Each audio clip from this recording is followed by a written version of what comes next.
பிதாவிற்கும் நம் ஆண்டவராகிய இயேசு கிறிஸ்துக்கும் துதியும் கனமும் மையம் உண்டாவதாக. அன்புக்குரிய சகோதர சகோதரில் உங்கள் யாருக்கும் கிறிஸ்துக்குள்ளான அன்பை வாழ்த்து தெரிவித்துக் கொண்டு, எப்பயுமே நம்ம ஒரு சப்ஜெக்ட் பார்க்கறதுக்கு முன்னாடி ஒரு வசனம் பார்ப்போம் இல்லைங்களா? என்ன வசனங்க? சத்தியத்தையும் அறிவீர்கள், சத்தியம் உங்களை விடுதலை ஆக்கும் இல்லைங்களா? யோவான் 8:32 அப்போ நம்ம இன்னைக்கு ஒரு முக்கியமான ஒரு பாடத்தை நம்ம என்ன பண்ண போறோம் பார்த்தீங்கன்னா பார்க்க போறோம். பாடத்தின் தலைப்பு சகோதரர் சொன்ன மாதிரி போன வாரமும் நம்மளும் சொல்லியிருக்கோம். என்னதுங்க? ஓய்வு நாள். இன்னைக்கு என்ன நாள்? ஓய்வு நாளுங்களா? பைபிள்ல இருக்கா? இல்ல, இன்னைக்கு என்ன நாள்னு கேட்டேன். ஞாயிற்றுக்கிழமை இல்லைங்களா? ஞாயிற்றுக்கிழமை தான் ஓய்வு நாள்னு பைபிள் இருக்கா? இல்ல இல்லைங்களா? அப்போ பைபிள்ல என்ன இருக்கு அப்படின்னு பாத்தீங்கன்னா, ஒரு சில ஆர்டர்ஸ் அண்ட் டிசிப்ளின்ஸ் இருக்கு. ஓகேங்களா? அதுல ஒரு ஆர்டர் என்ன அப்படின்னு பாத்தீங்கன்னா, 7ஆம் நாள். ஓகேங்களா? 7ஆம் நாள் தேவன் என்ன பண்ணியிருந்தாங்க? ஓய்ந்திருந்தார். ஆதியாகமத்துல படிக்கும்போது பாக்குறோம் இல்லைங்களா? 7ஆம் நாள் தேவன் ஓய்ந்திருந்தார். அவருடைய எல்லா படைப்பும் சிருஷ்டித்ததுக்கு அப்புறம் அவர் என்ன பண்றாரு அப்படின்னா ஓய்ந்திருந்தார். அப்ப ஓய்ந்திருந்தார் அப்படின்னா அவருக்கு ஒரு ரெஸ்ட் வேணும்ன்றதுக்கோசரம் அவர் என்ன பண்ணல அப்படின்னா போயிட்டு ஓய்ந்திருக்கல. அவர் என்ன பண்றாருன்னா அது எல்லாத்தையுமே படைச்சிட்டு அதுக்குன்னு ஒரு பொறுப்பான ஒரு ஆள்கிட்ட என்ன பண்ணிடுறாருன்னா அவர் கையில கொடுத்துட்றாரு. கொடுத்துட்டு இவர் என்ன பண்றாருன்னா அமைதியாயிடுறாரு. ஓகேங்களா? அமைதியாயிடுறாருன்னா அப்படியே விட்டுறல, எல்லாத்தையும் மேற்பார்வை பார்த்துட்டு இருக்காரு. இது எல்லாத்தையுமே இப்ப யார் அந்த ஒரு ஓய்வு நாள்ல யார் பார்த்துட்டு இருக்கா? அதாவது தேவனை விட்டு போன ஒரு விஷயத்த திருப்பி தேவன்கிட்ட கொண்டு வந்து சேர்க்கணும். அந்த வேலையை யார் பாக்குறா அப்படின்னு பார்த்தீங்கன்னா நம்ம ஆண்டவராகிய இயேசு கிறிஸ்து பாக்குறாரு. ஓகேங்களா? இப்போ இந்த 7ஆம் நாள் தேவன் ஓய்ந்திருந்தார் என்ற ஒரு விஷயம் அவருக்கு மட்டும் இல்லாம அதை தன்னுடைய சொந்த ஜனங்களுக்கும் என்ன பண்றாரு பார்த்தீங்கன்னா இம்ப்ளிமெண்ட் பண்றாரு. அதை தேவன் எப்படியா கொடுத்துருக்காரு பார்த்தீங்கன்னா ஒரு நியாயப்பிரமாணமா கொடுத்துருக்காரு. இருக்கு இல்லைங்களா? ஒரு கட்டளையாவே இருக்குது. 7ஆம் நாள் ஓய்ந்திருக்கணும். ஒருவேளை அந்த நாள்ல ஏதாவது ஒண்ணு அவங்க செஞ்சாங்க அப்படின்னா, வேலை செஞ்சாங்க அப்படின்னா அவங்களுக்கு என்ன அப்படி பார்த்தா கொல்லப்படுவாங்க. ஓகேங்களா? ஏன் அப்படின்னா அது ஒரு நியாயப்பிரமாணமாவே கொடுத்துருக்காங்க. அப்போ 6 நாள் வேலை செஞ்சுட்டு 7ஆம் நாள் நீங்க ஓய்ந்திருக்கணும்ன்றது எவ்வளவு பெரிய ஒரு விஷயம். இப்ப 7 நாளுமே நம்ம ஒர்க் பண்ற பிளேஸ்ல 7 நாளுமே 7 நாளுமே போய் ஒர்க் பண்ணோம்னா அவங்களுக்கு சந்தோஷம் இல்லைங்களா? ரொம்ப சந்தோஷம் இல்லைங்களா? கம்பெனிக்காரங்களுக்கு என்ன பண்ணுவாங்க? அப்பா பரவாயில்ல 7 நாள் வேலை செய்யறாங்க அப்படின்னு சொல்லிட்டு ரொம்ப சந்தோஷப்படுவாங்க. ஆனா தேவன் இது என்ன பண்றாரு பாத்தீங்கன்னா 6 நாள் நீங்க என்ன பண்ணுங்க, உங்களோட வேலையை பாருங்க. ஒரு நாள் இருக்கு இல்லைங்களா? அந்த ஒரு நாள் என்ன பண்ணுங்கன்னா ரெஸ்ட் எடுங்க, ஓய்வுந்துருங்க. அதாவது ஓய்வு நாளா அனுசரிங்க. அந்த ஓய்வு நாள்ல நீங்க என்ன பண்ணணும் அப்படின்றதுதான் ஒரு நியாயப்பிரமாணமா கொடுத்திருக்காரு. வசனம் படிக்கலாம் பாருங்க. யாத்திராகமம் 23:12. 6 நாள் உன் வேலையை செய்து 7ஆம் நாளிலே உன் மாடும் ஒரு கழுதையும் இளைப்பாறவும் உன் அடிமை பெண்ணின் பிள்ளையும் அந்நியனும் இளைப்பாறும் ஓய்ந்திருப்பாயாக. 6 நாள் நீ வேலை செஞ்சுட்டு ஓய்ந்திருக்கிறது. அதாவது 6 நாள் வேலை செஞ்சுட்டு 7ஆம் நாள் ஓய்ந்திருக்கலாம்.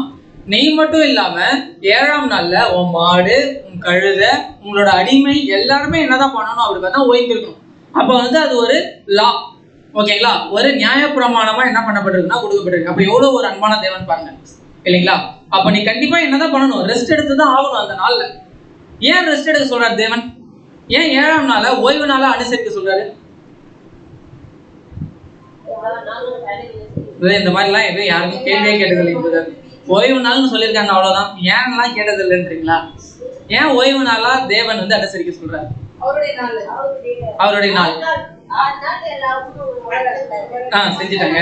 7ஆம் நாள் அதான் ஓய்ந்திருக்கிறது. என்ன பண்றது? ஓய்ந்திருக்கா போயிட்டு வீட்டுல போயிட்டு பெட்ல ஃபேனை போட்டுட்டு அப்படியே தூங்குறதா? ஏன் 7ஆம் நாள் ஓய்ந்திருக்க சொல்றாரு அப்படின்னா 7ஆம் நாள் என்ன பண்ணணும்? எனக்கு நீங்க என்ன பண்ணணும் பாத்தீங்கன்னா கொடுக்கணும். நீங்க 6 நாள் உங்களோட வேலைக்கு உங்களுக்கோசரம் நீங்க செலவு உங்களோட பணத்துக்கோசரம் நீங்க என்ன பண்ணீங்க? ஓடி இருக்கீங்க. 7ஆம் நாள் நீங்க எனக்கு என்ன பண்ணுங்கன்னா எனக்கோசரம் நீங்க என்ன பண்ணுங்க? அது அமைதியா இருக்கும் போது ஒரு வேலையிலேயே இருந்துட்டே இருக்கும்போது தேவனை அவங்க யோசிப்பாங்களான்னு பாத்தீங்கன்னா கண்டிப்பா யோசிக்கிறதுக்கு வாய்ப்பு இல்லை. அவங்க ஃப்ரீயா இருக்கும் போதுதான் அவங்க என்ன பண்ணுவாங்கன்னா தேவன் ஒருத்தர் இருக்கிறான்றதே அவர் என்ன பண்ணுவாங்க, நீ 6 நாள் கூட விட்டுரு, ஒன்றும் பிரச்சனை இல்லை. அந்த 7ஆவது நாளாவது நீ என்ன பண்ண அப்படின்னா என்னை பத்தி என்ன பண்ணு யோசி அப்படின்னு சொல்லிட்டு 7ஆம் நாள் என்னவா கொடுக்குறாரு பார்த்தீங்கன்னா ஓய்வு நாளா அனுசரிக்க சொல்றாரு. அந்த 7ஆம் நாள்ல இவங்க எந்த ஒரு வேலையும் செய்யக்கூடாது. இவங்க செய்யக்கூடிய ஒரே வேலை என்ன தெரியுங்களா? என்ன வேலைங்க? தேவனுக்கு பலி செலுத்துற வேலை. ஓகேங்களா? பலி கொடுக்குற வேலையை தான் அவங்க என்ன பண்ணணும் அப்படின்னு பாத்தீங்கன்னா செய்யணும். இது பாத்தீங்கன்னா ஒரு நியாயப்பிரமாணமாவே என்ன பண்ணாரு பாத்தீங்கன்னா தேவன் கொடுத்திருக்காரு. அப்போ நியாயப்பிரமாணமா யாருக்கு கொடுத்திருக்காரு தேவன்? இஸ்ரேல் ஜனங்களுக்கு கொடுத்திருக்காரு. அப்ப இஸ்ரேல் ஜனத்துல தான் யாரும் வரா அப்படின்னு பாத்தீங்கன்னா யூதர்ல தானே வராரு. யார் வராருங்க? நம்ம ஆண்டவராகிய இயேசு கிறிஸ்து. எதுக்கு வந்தாரு? ஏன் வந்தாரு பாத்தீங்கன்னா வசனமே இருக்கும், நான் ஒரு நியாயப்பிரமாணத்தை நிறைவேற்றதான் வந்தனே தவிர அதை என்ன பண்ணல அப்படின்னு பாத்தீங்கன்னா அழிக்க வரல, ஒழிக்க வரல அப்படின்ற மாதிரி சொல்லுவாரு. அப்போ நியாயப்பிரமாணத்தை அவர் என்ன பண்ணுவாரு பார்த்தீங்கன்னா நிறைவேற்றத்துக்கு தான் என்ன பண்ணிருக்காரு பார்த்தீங்கன்னா இந்த பூமியில வந்திருக்காரு. அப்போ நியாயப்பிரமாணத்தை நிறைவேற்ற வந்தவர் ஓய்வு நாள் என்ன பண்ணக்கூடாது சொல்லியிருக்காங்க? நியாயப்பிரமாணத்துல எந்த வேலையும் செய்யக்கூடாது, ஓய்ந்து இருக்கணும்ன்றதுதான் இருக்கு. ஆனா இவர் என்ன பண்றாரு அப்படி பாத்தீங்கன்னா ஓய்வு நாள் என்ன பண்றாருங்க? என்ன பண்றாருங்க? ஜெபம் பண்றாரா? பிரசங்கம் பண்றாரு, அப்புறம் அற்புதங்கள் செய்யறாரு. அவரோட மேக்சிமம் ஆஃப் த அற்புதங்கள் எடுத்து பாத்தீங்க அப்படின்னா எந்த நாளதான் செஞ்சிருப்பாரு? ஓய்வு நாள். ஏன் ஓய்வு நாள் செஞ்சாரு? ஏன் மத்த நாள செய்யக்கூடாதுங்களா? குருடருக்கு கண்ணு, பிறவி குருடர் இருக்காரு இல்லைங்களா, அவருக்கு கண்ணு வர வைக்கிறதாகட்டும், சோமின கையுடையவர்களுக்காகட்டும், எல்லாருக்குமே எந்த நாள்ல தான் செஞ்சிருக்காரு பாத்தீங்கன்னா பர்டிகுலரா ஒரு ஓய்வு நாள தான் அவர் என்ன பண்ணிருக்காரு பார்த்தா சூஸ் பண்ணிருக்காரு. ஓகேங்களா?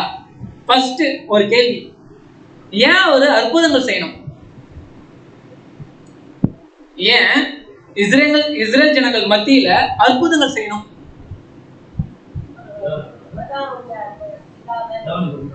தேவனை பத்தி தெரிஞ்சுக்குவாங்க. அற்புதங்கள் செஞ்சா மட்டும்தான் தேவனை பத்தி அவங்களால தெரிஞ்சுக்க முடியுமா? ஏன் அற்புதங்கள் செய்யாம அவரால் ஊழியங்கள் செய்ய முடியாதுங்களா? யாரும் நம்ப மாட்டாங்க. ஓகே, இது ஒரு கரெக்டான பதில். ஓகேங்களா? சரி, ஒருவேளை அற்புதங்களை அவர் செய்யறாரு இல்லைங்களா, எல்லா மக்களுக்கும் அவர் செஞ்சுட்டாருங்களா? இப்ப பாத்தீங்க வைங்களேன், எவ்வளவு பேர் குருடனா இருப்பாங்க. ஆனா ஒரு பர்டிகுலரா யாரோ ஒருத்தருக்கு தான் என்ன பண்ணுவாங்க பாத்தீங்கன்னா அந்த ஒரு விஷயத்த செய்வார். அதுவும் கரெக்டா ஓய்வு நாள் அப்பதான் அவர் என்ன பண்ணுவார் பாத்தீங்கன்னா அற்புதம் செய்வார். ஏன் எல்லா நாள்லயும் அவர் செய்யாம, எல்லா ஜனங்களுக்கும் அவர் செய்யாம, ஏன் ஒரு சில பேர் மட்டும் தான் செய்யறாரு? அப்ப அவர் என்ன பண்ணிருக்கலாம் அப்படின்னா, அவர் அற்புதம் செய்யறதுக்கு தான் வந்தாரு அப்படின்னா இஸ்ரேல் ஜனங்கள் எல்லாருக்குமே அவர் என்ன பண்ணிருக்கலாம் பார்த்தா வியாதியை சுத்தமாக்கி இருக்காங்கல்ல. ஏன் எல்லாருக்கும் சொல்லாரு, செய்யாம விட்டுட்டு போனாரு? அப்ப பார்ஷாலிட்டி பாக்குறாரா இயேசு கிறிஸ்து இல்லைங்களா? காற்றையும் கடலையும் அதட்டின அவரால் மக்கள் அனைவரையும் மனம் திரும்ப செய்ய முடியாதா? அற்புதம் செய்ய வந்துட்டாரு. அப்போ அற்புதத்துல என்ன செய்யலாம்? எது வேணாலும் செய்யலாம். அப்ப அவரால் செய்ய முடியாதது எதுவுமே இல்லை. சோம்பின கையுடையவரை கையை சரி பண்ணாரு. குருடனை என்ன பண்ணாருன்னா பார்வையடைய செஞ்சாரு. முடமா இருந்தவனை எழுந்து நடக்க செஞ்சாரு. மரித்தவரை உயிர் தெழுப்ப செஞ்சாரு. இவ்வளவு செஞ்சு அவரால ஒரு மனுஷனுடைய இஸ்ரேல் ஜனங்களுடைய மனம் திரும்ப வச்சிருக்க முடியாதுங்களா? ஏன் அந்த அற்புதத்தை அவர் செய்யல? கேள்வி கேட்டீங்கன்னா ரொம்ப ஈஸி, அது பதில் சொல்றது ரொம்ப ரொம்ப கஷ்டம்ன்றீங்களா? தேவனை பத்தி இல்ல, இன்னும் நிறைய எல்லாமே தெரிஞ்சுக்குவாங்கல்ல, தேவனை பத்தி ஃபுல்லா தெரிஞ்சுக்குவாங்கல்ல, எல்லாருமே தேவன் பக்கம் வந்துருவாங்கல்ல அவரு பண்ண அற்புதங்களை பார்த்து. அப்போ என்ன ஒரு விஷயம் அப்படி பாத்தீங்கன்னா, ஓய்வு நாள்ல ஒரு சில அற்புதங்கள் செய்யறாரு இல்லைங்களா, அது எல்லாமே எதுக்காக செஞ்சிருக்காருன்னா ஒரு அடையாளமா செஞ்சிருக்காரு. அப்போ அந்த விஷயம் எங்க கனெக்ட் ஆக போகுது அப்படின்னா, நம்ம எப்பயுமே பைபிளை பாக்குற ஒரு விஷயம் நிழலா இருக்கும், அதுக்கு பொருள் ஏதோ ஒரு விஷயம் இருக்கும். அப்போ அது எல்லாமே ஒரு அடையாளமா தான் அவர் என்ன பண்ணிருக்காரு பாத்தீங்கன்னா செஞ்சிருக்காரு. இன்னும் நிறைய கேள்விகள்லாம் உள்ள இருக்கு, நம்ம பார்க்கலாம். ஓகேங்களா? ஃபர்ஸ்ட் ஒரு அடையாளம் அற்புதம் எங்க அப்படி பாத்தீங்கன்னா மத்தேயு 12ஆம் அதிகாரம் 10ஆம் வசனம். அங்கே சோம்பின கையுடைய மனுஷன் ஒருவர் இருந்தார். அப்பொழுது அவர் மேல் குற்றச்சாட்டும்படிக்கு ஓய்வு நாளில் சொஸ்தமாக்குறது நியாயமா என்று கேட்டார்கள். இப்ப இந்த பரிசேயர்கள், நியாய சாஸ்திரிகள், பேர் என்னதுங்க? நியாய சாஸ்திரிகள். அவங்க எல்லாம் என்ன கேக்குறாங்க அப்படி பாத்தீங்கன்னா, ஒரு ஓய்வு நாள்ல போயிட்டு இவர் சொஸ்தமாக்குறாரு, அது சரியான விஷயமா? ஏன் அப்படின்னா ஓய்வு நாள் எந்த வேலையும் செய்யக்கூடாதுன்னு இருக்காங்க. அப்ப அற்புதங்கள் செய்யறாரு, இது நியாயமான விஷயமா அப்படின்னு சொல்லிட்டு யார் கேட்கிறா அப்படி பார்த்தா அந்த பரிசேயர்கள், சதுசேயர்கள், நியாய சாஸ்திரிகள் கேட்கறாங்க.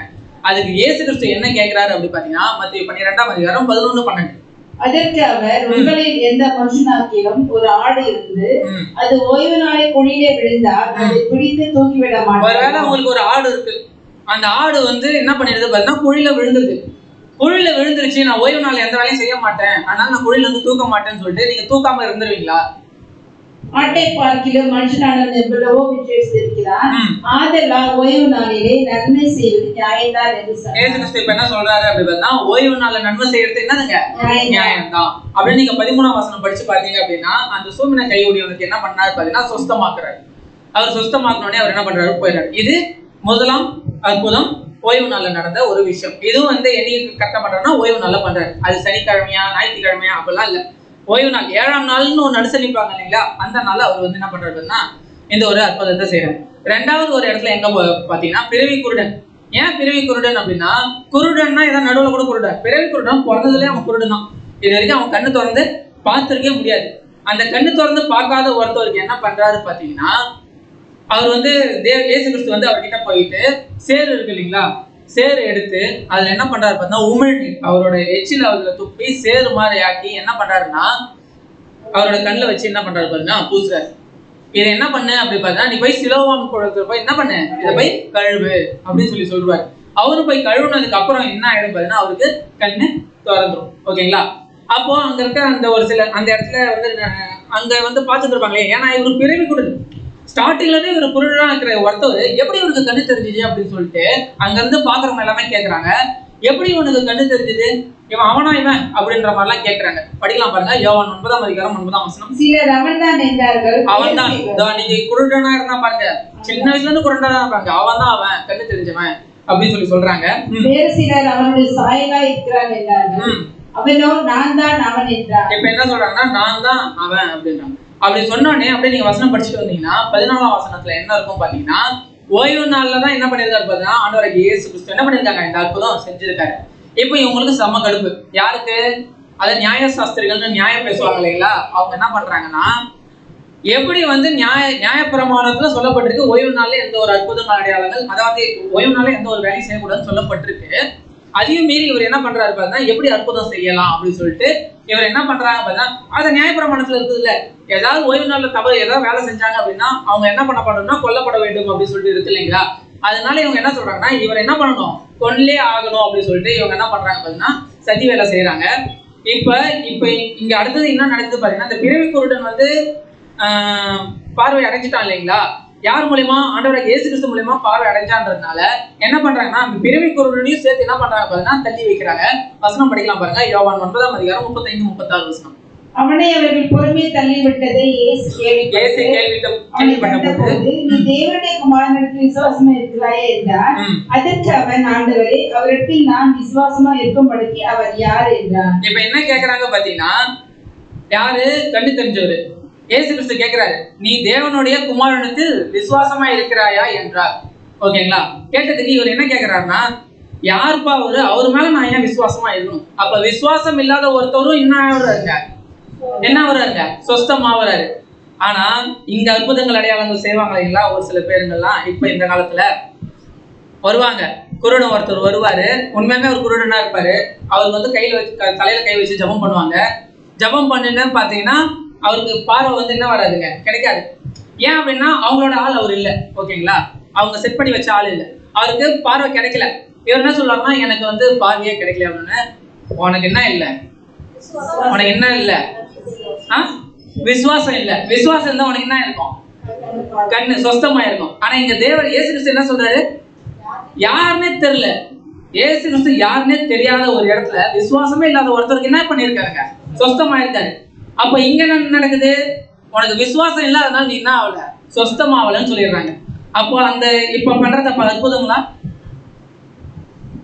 இப்ப பண்றதுலாம் அற்புதமா, அது பார்க்கலாம் வாங்க. நம்ம வந்து அடுத்தது வரும், அற்புதங்கள்னு சொல்லிட்டு வருவோம், இந்த பாடத்திலே நம்ம பார்க்கலாம் அதெல்லாம் என்ன அப்படின்றது. ஓகேங்களா? இப்ப இதுவும் ரெண்டாவதா ஒரு அற்புதம் செஞ்சிருக்காரு. அதுவும் எந்த நாளதான் செஞ்சிருக்காருங்க, ஓய்வு நாள் செஞ்சிருக்காரு. மூணாவது நீர்க்கோவை வியாதி. நீர்க்கோவை வியாதின்னா என்ன தெரியுங்களா, ஃபிக்ஸ் இல்ல, யானைக்கால்னு சொல்லுவாங்க இல்லைங்களா. அதான் வந்து பாத்தீங்கன்னா ஏதோ ஒரு கிட்னி பிரச்சனை ஏதோ ஒன்றதுனால என்ன ஆயிடும் பாத்தீங்கன்னா, கெட்ட நீர் என்ன ஆகாது பாத்தீங்கன்னா வெளியேறாது. அது எங்க போய் ஃபர்ஸ்ட் போயிட்டு பல்ஜி ஆகும் அப்படி பாத்தீங்கன்னா, கால்ல தான் போய் அது என்ன பண்ணும்னா பல்ஜி ஆகும். அதுதான் என்ன சொல்லுவாங்க பாத்தீங்கன்னா யானைக்கால்னு சொல்லுவாங்க. ஆக்சுவலா அது பேர் என்ன அப்படி பார்த்தீங்கன்னா நீர்க்கோவை வியாதி. ஏன் அப்படின்னா கெட்ட தண்ணீர் என்ன ஆகாது பாத்தீங்கன்னா வெளியேறாது. ஓகேங்களா? அதனால வரக்கூடிய ஒரு வியாதி. இந்த வியாதி இருந்த ஒருத்தவரை என்ன பண்றாரு பாத்தீங்கன்னா, இப்ப ஆண்டவராகிய இயேசு கிறிஸ்து சொஸ்தமாக்குறாரு.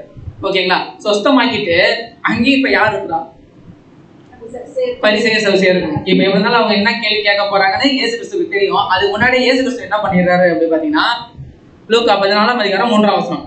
இயேசு நியாயசாஸ்திரிகளையும் பரிசேயரையும் பார்த்து நீங்க என்ன கேட்க போறீங்கன்னு எனக்கு தெரியும், நானே கேட்டுறேன். ஓய்வு நாளிலே சொஸ்தமாகிறது நியாயமா அப்படின்னு சொல்லிட்டு இப்ப யார் கேள்வி கேட்கறா, இயேசு கிறிஸ்து என்ன பண்றாருன்னா கேள்வி கேட்கறேன். எப்பவுமே நீங்க தானே கேள்வி கேட்கறீங்க, இப்ப நானே கேட்டுறேன் அப்படின்னு கேட்டோன்னே அடுத்த வசனம் படிச்சு பாத்தீங்கன்னா அவங்களால எந்த ஒரு பதிலும் சொல்லாம அமைதியாக்குறாங்க. எப்படி இருந்தாலும் நாங்க ஏதாவது ஒரு பதில் சொல்லுவோம், அதுக்கு நீங்க ஏதாவது ஒரு சொல்லுவீங்க, எதுக்கு வாயை திறந்துக்கிட்டு அப்படின்னு சொல்லிட்டு அவங்க என்ன பண்ணிடுறாங்க பார்த்தீங்கன்னா அமைதியா ஆயிடுறாங்க. இப்ப இதுவுமே எந்த ஒரு நேரத்துல இவரு செஞ்சிருக்காரு, இந்த அற்புதம் ஓய்வு நாள்ல செஞ்சிருக்காரு அப்படின்னு தான் பாக்குறோம். ஓகேங்களா?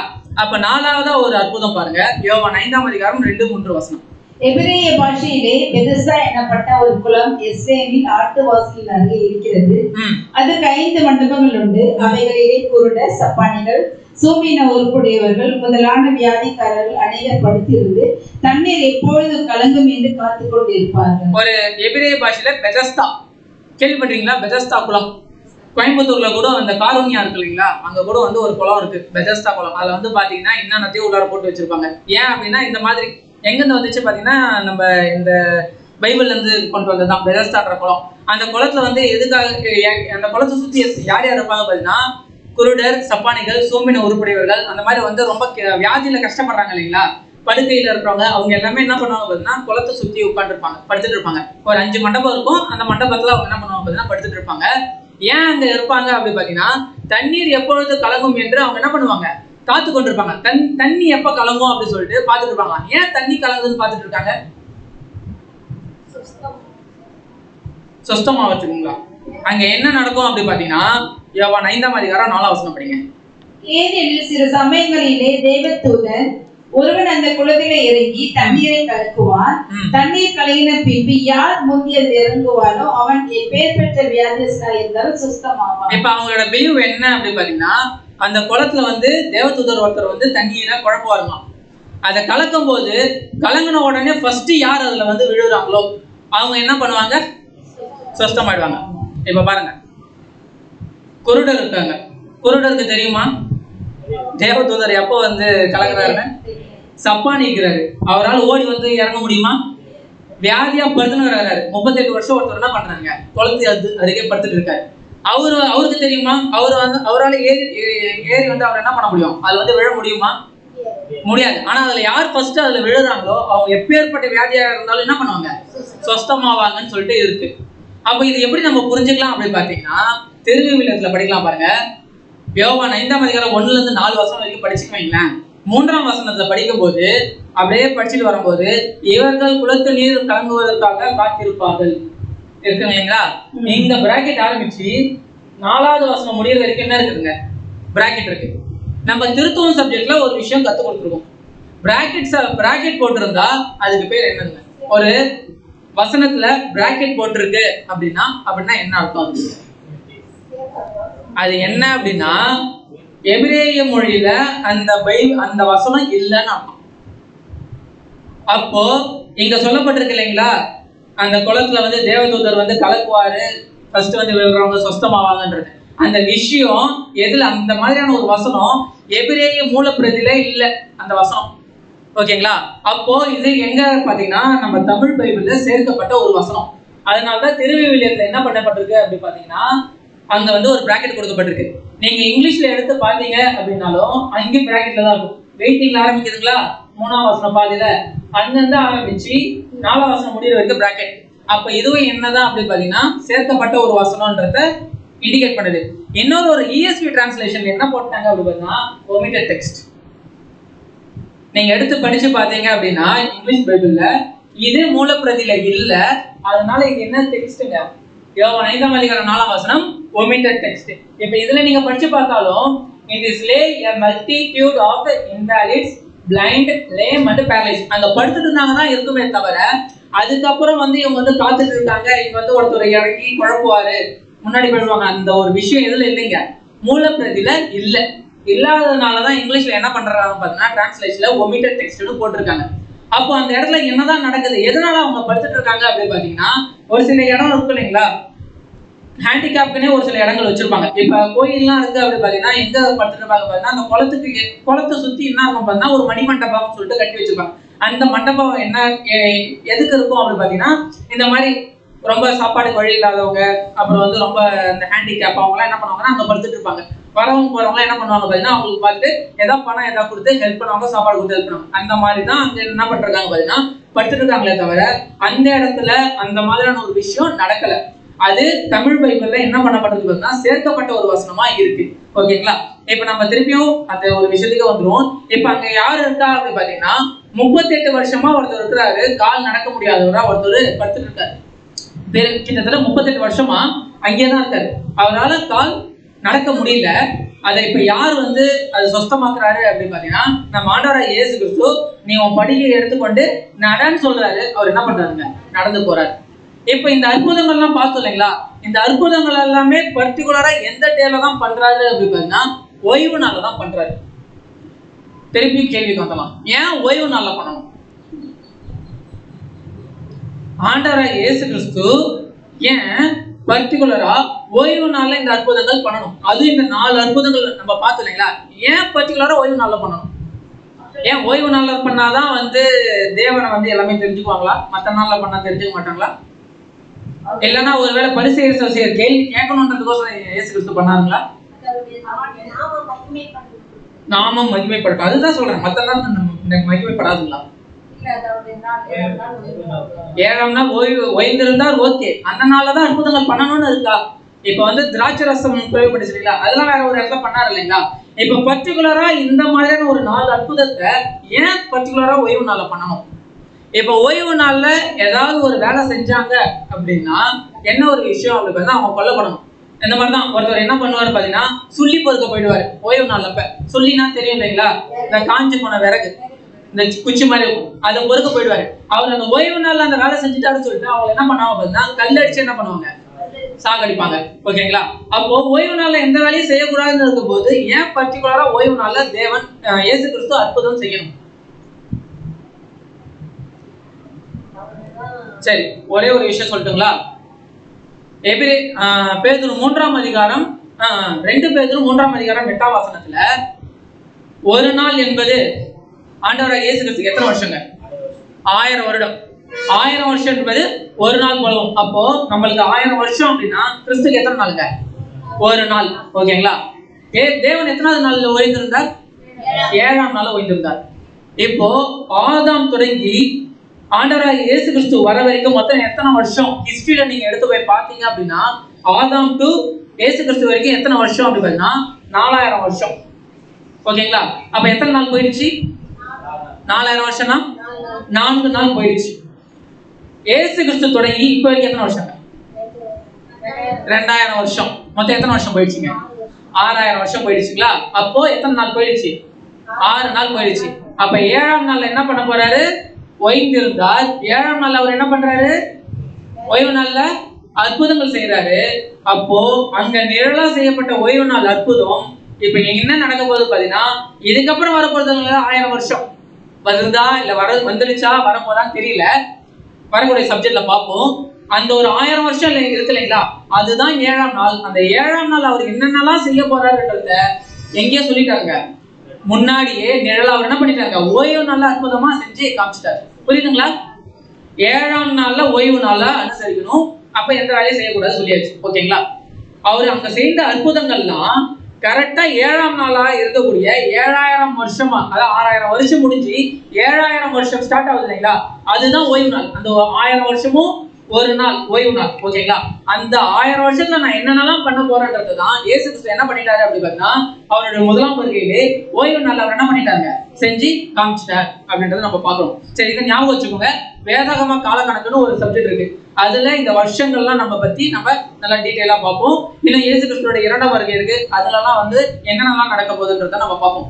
நெக்ஸ்ட் கேள்வி, வேலை செய்யக்கூடாதுன்னு நியாயப்பிரமாணத்துல இருக்குல்ல? சரி, ஓகே, அவர் நிழலா என்ன பண்ணிட்டாருங்க? ஓய்வு நாள் அங்க நிழலா சொல்லப்பட்டிருக்கு. அதை இனிமேட்டு வரக்கூடிய காலத்துல அவர் செய்ய போற அற்புதத்துக்கு அது நிழலா இருக்குன்றத பாத்துக்கணும். யாருமே அந்த இடத்துல வேலை செய்யக்கூடாதுன்னு இருக்கும்போது ஏன் இயேசு கிறிஸ்து மட்டும் அங்க அற்புதம் செஞ்சிருக்காரு? அப்போ நியாயப்பிரமாணத்துல நம்ம டீப்பா படிக்கும் போது ஒரு விஷயம் இருக்கும். என்ன அப்படி பாத்தீங்கன்னா ஓய்வு நாள்ல ஜனங்கள் எல்லாரும் என்ன பண்ணக்கூடாதுங்க? வேலை செய்யக்கூடாது. ஆனா அங்க என்ன கொடுக்கலாம்? ஓய்வு கொடுக்கலாங்களா? அங்க என்ன கொடுக்கலாம் அப்படி பார்த்தீங்கன்னா ஏன் ஓய்வு நாள் அனுசரிக்கப்படுது அப்படின்னா தேவனை அவங்க நினைக்கவும் தேவனுக்காக பலி செலுத்தவும். ஓகேங்களா? அப்போ பலி யார் செலுத்துவா? ஜனங்கள் செலுத்துவாங்க. அந்த பலி ஜனங்கள் செலுத்தப்பட்ட பலியை யார் கொண்டு போய் சேர்ப்பா அப்படி பாத்தீங்கன்னா தேவன்கிட்ட பிரதான ஆசாரியர் என்ன பண்ணுவாங்க, கொண்டு போய் சேர்ப்பாங்க. அப்ப அந்த இடத்துல ஓய்வு நாள் இப்ப யார் வேலை செய்யலாம்? பிரதான ஆசாரியர்கள் வேலை செய்யலாம். ஜனங்கள் வேலை செய்யக்கூடாது, ஆனா பிரதான ஆசாரியர் என்ன பண்ணலாம், வேலை செய்யலாம். என்னாகும் 28ஆம் அதிகாரம் 9-10 வசனம். ஓய்வு நாளிலோ போஜன பலிக்காக ஒரு வயதான பழுதட்ட 2 ஆட்டுக்குட்டிகளையும் 10 பங்கானதும் எண்ணெயிலே பிசைந்ததுமான மெல்லிய மாவையும் அதன் பான பலியையும் செலுத்த கடவீர்கள். நித்தமும் செலுத்தும் சர்வாங்க தகன பலியும் அதன் பான பலியும் அன்றி ஒவ்வொரு ஓய்வு நாளிலும் இந்த சர்வாங்க தகன பலியும் செலுத்தப்படும். அப்போ ஒரு ஓய்வு நாளையும் என்னதான் செலுத்தப்படணும் அப்படின்னா பலி செலுத்தப்படணும். ஓகேங்களா? அப்ப ஓய்வு நாள்ல எந்த வேலையும் செய்யக்கூடாது. அந்த நாள்ல என்னதான் செலுத்தப்படணும் அப்படின்னா பலி செலுத்தப்படணும். அந்த பலி யார் செலுத்துவாங்க பார்த்தா ஜனங்கள் செலுத்துவாங்க. அப்போ பலி செலுத்தப்பட்ட அந்த ஜனங்கள் செலுத்தப்பட்ட பலிய யார் கொண்டு போய் சேர்க்கணும் அப்படி பார்த்தா ஜனங்கள்ட்ட இருந்து தேவன்ட்ட யார் கொண்டு போய் சேர்ப்பாங்க அப்படி பார்த்தா ஆசாரியர்கள் என்ன பண்ணுவாங்க, ஆசாரியர்கள், முக்கியமா பிரதான ஆசாரியர் என்ன பண்ணுவார் பார்த்தா தேவன்ட்ட. ஏன்னா பிரதான ஆசாரியர் தான் எங்க போக முடியும் அப்படி பார்த்தா மகா பரிசுத்த ஸ்தலத்துக்குள்ளார போக முடியும். நம்ம ஆசீர்வாத கூடாரம் பார்த்தோம் இல்லைங்களா? ஆசீர்வாத கூடாரத்துல மகா பரிசுத்த ஸ்தலத்துக்குள்ளார யார் தான் போவாங்க பாத்தீங்கன்னா பிரதான ஆசாரியர் தான் போவாரு. அப்ப பிரதான ஆசாரியர் என்ன பண்ணுவாருன்னா ஜனங்களோட பலியை கொண்டு போயிட்டு தேவன்ட்ட கொண்டு போய் சேர்ப்பாரு. இப்ப ஓய்வு நாள்ல யார் வேலை செய்யலாம்? பிரதான ஆசாரியர் வேலை செய்யலாம். அப்ப ஆண்டவராகிய இயேசு கிறிஸ்து யாருங்க? ஆண்டவராகிய இயேசு கிறிஸ்து யாருங்க? பிரதான ஆசிரியர். அவரே சொல்றாரு பாருங்க, மத்தேயு 12ஆம் அதிகாரம் 5ஆம் வசனம். அன்றைய ஓய்வு நாட்களில் ஆசாரியர்கள் தேவாலயத்தில் ஓய்ந்திராமல் ஓய்வு நாளை வேலை நாளாக்கினாலும் குற்றமில்லாது இருக்கிறார்கள் என்று நீங்கள் வேதத்தில் வாசிக்கவில்லை. இப்ப பரிசேயர் பார்த்து கேக்குறாங்க, ஓய்வு நாள்ல வேலை செய்யலாம், அது யார் செய்யலாம்? ஆசாரியர் வேலை நாளா மாத்தலாம்ன்றத நீங்க பைபிள்ல படிக்கலையா அப்படின்னு சொல்லி கேட்கிறாரு. கேட்டுட்டு அப்ப ஆசாரியர் தானே வேலை செய்யணும், அப்ப அந்த ஆசாரியர் யாரு அப்படின்னு பாத்தீங்கன்னா நான் தான்றது அவர் சொல்றாரு பாருங்க. மத்தேயு 12ஆம் அதிகாரம் 8ஆம் வசனம். மனுஷகுமாரன் ஓய்வு நாளுக்கும் ஆண்டவராய் இருக்கிறார். அப்ப மனுஷகுமாரன் ஓய்வு நாளுக்கும் என்னவா இருக்காருங்க? ஆண்டவராய் இருக்கிறார். நம்ம கூட படிச்சிருக்கோம் இல்லையா? பரிதபிக்காத அத பிரதான ஆசாரியர் நமக்கு இராமல், நம்ம பாவங்களை குறித்து பரிதபிக்காத பிரதான ஆசாரியர் நமக்கு இராமல் படிக்கிறோம் இல்லையா? அப்ப பிரதான ஆசாரியர் யாரு அப்படின்னு நம்ம ஆண்டவராகிய இயேசு கிறிஸ்து அப்படின்றத நம்ம பார்க்கிறோம். ஓகேங்களா? இப்ப பிரதான ஆசிரியர் என்ன பண்றாரு? வேலை செய்யறாரு. எந்த நாள்ல பாத்தீங்கன்னா ஓய்வு நாள்ல ஒரு சில அற்புதங்கள் அடையாளங்கள் செய்யறாரு அப்படின்னு தான் பார்க்கிறோம். எபிரேயர் 9ஆம் அதிகாரம் 11ஆம் வசனம். கிறிஸ்துவானவர் வரப்போகிற நன்மைகளுக்குரிய பிரதான ஆசிரியராய் வெளிப்பட்டு கையினால் செய்யப்பட்டதாகிய இந்த சிருஷ்டி சம்பந்தமான கூடாரத்தின் வழியாக அல்ல, பெரிதும் புத்தகமான கூடாரத்தின் வழியாகவும். இப்ப அவர் ஒரு வேலை செய்யறாரு, ஓய்வு நாள்ல வேலை செய்யறாரு. அதே மாதிரிதான் பாத்தீங்கன்னா நம்ம டேபர்நேக்கிள் சப்ஜெக்ட்ல பார்க்கும்போது பாத்தீங்கன்னா அங்க பிரதான ஆசிரியர் என்ன பண்ணுவார் பார்த்தீங்கன்னா பலி செலுத்தக்கூடிய ஒரு வேலையை செய்வார். ஓகேங்களா? இப்ப இதுல ஃபர்ஸ்ட் விஷயம் மட்டும் எடுத்துவோம். கிறிஸ்துவானவர் வரப்போகிற நன்மைகளுக்குரிய பிரதான ஆசிரியராய் வெளிப்பட்டு. அப்ப பிரதான ஆசிரியர் யாருன்றா? ஆண்டவராகிய இயேசு கிறிஸ்து இருக்காரு. ஆனா என்ன சொல்லப்பட்டிருக்கு பாத்தீங்கன்னா வரப்போகிற நன்மைகளுக்குரிய. அப்ப வரப்போற நன்மை எது? வரப்போற நன்மை எது அப்படின்னா ஃபர்ஸ்ட் அவர் வந்தோடனே பேசுறாரு, மனம் திரும்புங்கள், பரலோக ராஜ்யம் சமீபமா இருக்குது. அப்ப பரலோக ராஜ்யம் தான் என்ன அப்படி பார்த்தா வரப்போகிற நன்மை. அப்ப வரப்போகிற நன்மைக்கு தான் அவர் என்னவா இருக்காரு அப்படி பார்த்தா பிரதான ஆசிரியரா இருக்காரு. அப்ப வரப்போகிற நன்மை என்ன அப்படி பார்த்தா பரலோக ராஜ்யம் தான் வரப்போகுது. அவருடைய 1000 வருட அரசாட்சி வரப்போகுது. அந்த நாளுக்கு அவர் என்னவா இருக்காரு பார்த்தா பிரதான ஆசிரியரா இருக்கிறாரு. அப்ப அந்த பிரதான ஆசிரியருக்குரிய வேலை என்ன அப்படி பார்த்தா உலக ஜனங்கள்ட்ட அவங்க செலுத்தக்கூடிய பலிய தேவன்ட்ட கொண்டு போய் சேர்க்கக்கூடிய ஒரு விஷயத்தை இப்ப யார் செய்ய போறாங்க? ஆண்டவராகிய இயேசு கிறிஸ்து செய்ய போறாரு. அது எங்க செய்ய போறாரு அப்படின்னா ராஜ்யத்துக்கு செய்ய போறாரு. அதுக்கு நேரலாதான் எங்க பண்ணியிருக்காரு அப்படி பார்த்தா ஓய்வு நாள்ல செய்யக்கூடிய அற்புதங்கள் அப்படின்னு நம்ம பார்க்கணும். ஓகேங்களா? அப்ப எபிரேயர் 9ஆம் அதிகாரம் 23ஆம் வசனம் படிங்க. ஆதலால் பரலோகத்தில் உள்ளவைகளுக்கு சாயலானவைகள் இப்படிப்பட்ட பலிகளினாலே சுத்திகரிக்கப்பட வேண்டியதாக இருந்தது. பரலோகத்தில் உள்ளவைகளோ இவைகளிலும் விசேஷித்த பலிகளாலே சுத்திகரிக்கப்படும். இப்ப இந்த மாதிரி நிறைய பலிகள் செலுத்தப்படும். விசேஷித்த பலிகளாலே சுத்திகரிக்கப்பட வேண்டியதாமே. அப்ப அந்த பரலோகத்தில் உள்ளவைகளுக்கு சாயலா இருக்கு அப்படின்னும் போது அப்ப அங்க மகா பரிசுத்த ஸ்தலத்துல செய்யக்கூடிய விஷயங்கள்லாம் எப்படி இருக்கு அப்படி பாத்தீங்கன்னா அதாவது பரலோகத்துல இருக்கக்கூடியதுக்கெல்லாம் என்னவா இருக்கு அப்படி பாத்தீங்கன்னா சாயலா இருக்கு. அப்ப மகா பரிசுத்த ஸ்தலத்துல என்ன செய்யப்படும்? ஆடோ இல்ல அந்த மாடோ பலி கொடுப்பாங்க. அதோட ரத்தத்தை எங்க கொண்டு தெளிப்பாங்க அப்படின்னு பார்த்தா மகா பரிசுத்த ஸ்தலத்துக்கு கொண்டு தெளிப்பாங்க. ஏன் மகா பரிசுத்த ஸ்தலத்துக்கு கொண்டு அந்த உடன்படிக்கை பெட்டி மேல தெளிப்பாங்க அப்படின்னு பார்த்தா அங்க யார் இருக்காங்க? தேவன் இருக்கிறார். அதே மாதிரிதான் அப்ப அங்க அதுக்கு ஒத்த மாதிரிதான் என்ன பண்ணப்படுது அப்படின்னு பாத்தீங்கன்னா மூன்றாம் உலகத்துல 1000 வருட அரசாட்சியில பரலோகத்துல என்ன செய்யப்படுதோ அதேதான் அங்க என்ன பண்ணப்படுது பாத்தீங்கன்னா ஆசாரிப்பு கூட அங்க செய்யப்படுது. அப்ப அங்க செய்யக்கூடிய பலி எதுக்கு ஈக்குவல் அப்படின்னு பாத்தீங்கன்னா உலக ஜனங்கள் தரக்கூடிய ஒரு பலியை கொண்டு போய் யார்கிட்ட கொண்டு போய் சேர்க்க போறாரு பாத்தீங்கன்னா தேவன்கிட்ட கொண்டு போய் சேர்க்க போறாரு. அதுக்கு ஈக்குவல் அப்படின்றத நம்ம பாத்துக்கணும். ஓகேங்களா? அப்போ அதனாலதான் அவர் என்ன பண்றாரு பாத்தீங்கன்னா ஓய்வு நாள்ல ஒரு சில அற்புதங்கள் செய்யறாரு. ஓகேங்களா? இப்போ ஓய்வு நாள்ல என்னென்ன விஷயங்கள்லாம் செய்ய போறாரு அப்படின்றத நம்ம பாக்குறதுக்கு முன்னாடி ஒரு நிழல் பார்க்கலாம். ஒரு ரொம்ப இம்பார்ட்டன்டான ஒரு அற்புதம் என்ன அப்படின்னு பாத்தீங்கன்னா லாசரு தெரியுங்களா? யாருங்க லாசரு? தம்பி, அவ்வளவுதான் தெரியுங்களா? இயேசு கிறிஸ்து யாருக்காகவும் அழுந்தது இல்லை. யாருக்காக அழுந்தாருங்க? லாசருக்காக இயேசு என்ன பண்ணாருங்க? கண்ணீர் விட்டார். ஓகேங்களா? அப்போ லாசருவோட சிநேகிதன் யாரு அப்படிதான் நம்ம ஆண்டவராகிய இயேசு கிறிஸ்து. நம்ம போவோம் இல்லைங்களா? எங்கேயாவது ஒரு ஊருக்கு போகணும் வைங்களேன், அங்க நம்ம ஃப்ரெண்டு வீடு இருந்துச்சுன்னா, ஒரு பெஸ்ட் ஃப்ரெண்டு இருந்துச்சுன்னா அங்க போய் தங்கிட்டு நம்ம எந்த வேலைக்கு வந்தாலும் பார்ப்போம் இல்லையா? நம்ம வீடு மாதிரி அதை என்ன பண்ணிக்கோ பாவிச்சுக்கோ. அந்த மாதிரி எருசலேமுக்கு வராரு நம்ம ஆண்டவராகிய இயேசு கிறிஸ்து வராரு அப்படின்னாவே முன்னாடி நாள் நைட்டு எங்கதான் தங்குவாரு அப்படின்னு லாசரோட வீட்டுல தான் தங்குவாரு. ஓகேங்களா? அந்த லாசரு வீட்டுல தான் அவர் தங்குவாரு. அந்த அளவுக்கு யாரு ஃப்ரெண்டு அப்படி பார்த்தீங்கன்னா இயேசு கிறிஸ்துவும் லாசரும் ஃப்ரெண்டு. அங்க ஒரு 2 பேர் இருப்பாங்க, மார்த்தாள் மரியாள். அவங்களும் எப்படிதான் அப்படி பார்த்தீங்கன்னா நம்ம ஆண்டவராகிய இயேசு கிறிஸ்துக்கு சகோதரிகள் மாதிரி. இப்ப இங்க என்ன நடக்குது அப்படி பார்த்தீங்கன்னா லாசரு வந்து வியாதியா இருக்கிறாரு அப்படின்னு சொல்லிட்டு இயேசு கிறிஸ்துவுக்கு காதுக்கு போகுது. இந்த மாதிரி வந்து அவர் வியாதியா இருக்கிறாரு, அவர் இன்னும் கொஞ்ச நேரத்துல என்ன பண்ணுவாருங்க? செத்துருவாரு அப்படின்னு சொல்லிட்டு சொன்ன உடனே என்ன பண்ணிருக்கணும்? ஆண்டவராகிய இயேசு கிறிஸ்து உடனே கிளம்பி போயிருக்கணும். ஆனா அவர் என்ன பண்ணுவாரு தெரியுங்களா? என்ன பண்ணுவாருங்க? வா கொண்டுருமா அப்படின்ற மாதிரி இருக்கும். என்ன பண்ணுவாருங்க? தன்னுடைய உயிர் சிநேகிதன் என்ன பண்றாரு பாத்தீங்கன்னா சாக கிடக்குறாரு. அவர் என்ன பண்ணுவாரு பாத்தீங்கன்னா தாமதிப்பாரு. அது எத்தனை நாள் தாமதிப்பாருங்க? 4 நாள் தாமதிச்சு இப்ப எங்க போவாரு அப்படி பாத்தீங்கன்னா லாசரு கிட்ட போவாரு. அப்ப கூட உடனே போக மாட்டாரு. அடுத்த செய்தி வரதுக்கு வெயிட் பண்ணும். என்ன செய்தி வரணுங்க? அடுத்த செய்தி என்ன வரணும்? சாவு செய்தி வரணும் இல்லைங்களா? அதுக்கோசரம் ஆண்டவராகிய இயேசு கிறிஸ்து வெயிட் பண்ணிருப்பாரு. இப்ப என்ன பண்ணப்படுது பாத்தீங்கன்னா இவர் வந்து வியாதியா இருக்கிறாருன்னு சொல்லி வந்து சொல்றாங்க. இவர் ஒன்னும் அப்படியே உடனே போகாம தாமதிக்கிறாரு 4 நாள் கழிச்சு இங்க என்ன வருது செய்தி பாத்தீங்கன்னா அவரு இறந்துட்டாரு அப்படின்னு சொல்ற செய்தி வருது. இதுக்கப்புறம் என்ன பண்றாரு பாத்தீங்கன்னா கிளம்பி போறாரு. கிளம்பி போயிட்டு அங்க பாத்தீங்கன்னா எல்லாருமே அழுகுறாங்க.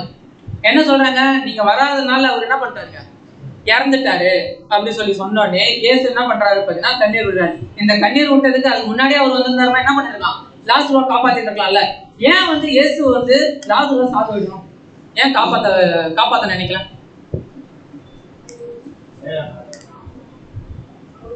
ஏன் வந்து லாசருவை இயேசு கிறிஸ்து சாக விடும்? அதுக்கப்புறம் ஏன் உயிர் தெழுப்பணும்? சரி, உயிர் தெழுந்த லாசரு இப்ப எங்கேயா சுத்திட்டு இருக்காருங்களா? இப்ப என்னதான் பண்ணாரு?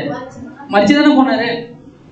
ஏன் இயேசு கிறிஸ்து உடனே வந்து அவரை வந்து குணப்படுத்தாம அவரை சாக விட்டு அதுக்கப்புறம் அவர் உயிர் தெழுப்ப வைக்கணும்? சரி, உயிர் தெழுந்த லாசரு இப்ப இல்லையே, ஏன் இந்த மாதிரி விஷயங்கள்லாம் நடக்கும்? இப்ப இயேசு கிறிஸ்து வந்தோடனே எங்க போறாரு அப்படி பார்த்தா கல்லறைக்குள்ளார போறாரு. கல்லறைக்குள்ளார போனோடனே எந்த ஒரு ஜபம் பண்ண எல்லாருமே நினைச்சிருப்பாங்க இவர் என்ன பண்ண போறாரு? லாசரை எழுப்ப போறாரு. ஆனா 3 நாள் ஆச்சு, நாரி போயிருக்குமே, எப்படி இவர் எழுப்ப முடியும் அப்படின்னு எல்லாருக்குள்ளார ஒரு கேள்வி. இப்ப எப்படி இருந்தாலும் இவர் அனந்த பார்த்து ஜபம் பண்ணுவாரு, ஜபம் பண்ணி கூப்பிடுவாரு, வர சொல்வாரு அப்படின்னு சொல்லி பார்த்தா இவரு உள்ளார போய் கூப்பிட்டு வருவாருன்னு பார்த்தா இவர் அங்க நின்றுட்டு என்ன சொல்றாரு பார்த்தா லாசருவே வெளியே வா அப்படின்னு அவர் என்ன பண்றாருங்க? மம்மி மாதிரி எல்லாம் உங்க மேல சுத்திக்கிட்டு வராரு. நம்ம அந்த இடத்துல இருந்தோம்னா என்ன பண்ணிருக்கோம்? இன்னொரு பாடியா இருக்கும். அப்படியே சேர்த்து இயேசு கிறிஸ்து எழுத வேண்டியதா இருக்கும் இல்லையா? சரி, அங்க என்ன நடக்குது அப்படி பார்த்தா லாசரு வெளியில வராரு. மார்த்தாள் மரியாள் எல்லாருக்குமே என்ன அப்படி பார்த்தீங்கன்னா சந்தோஷம்.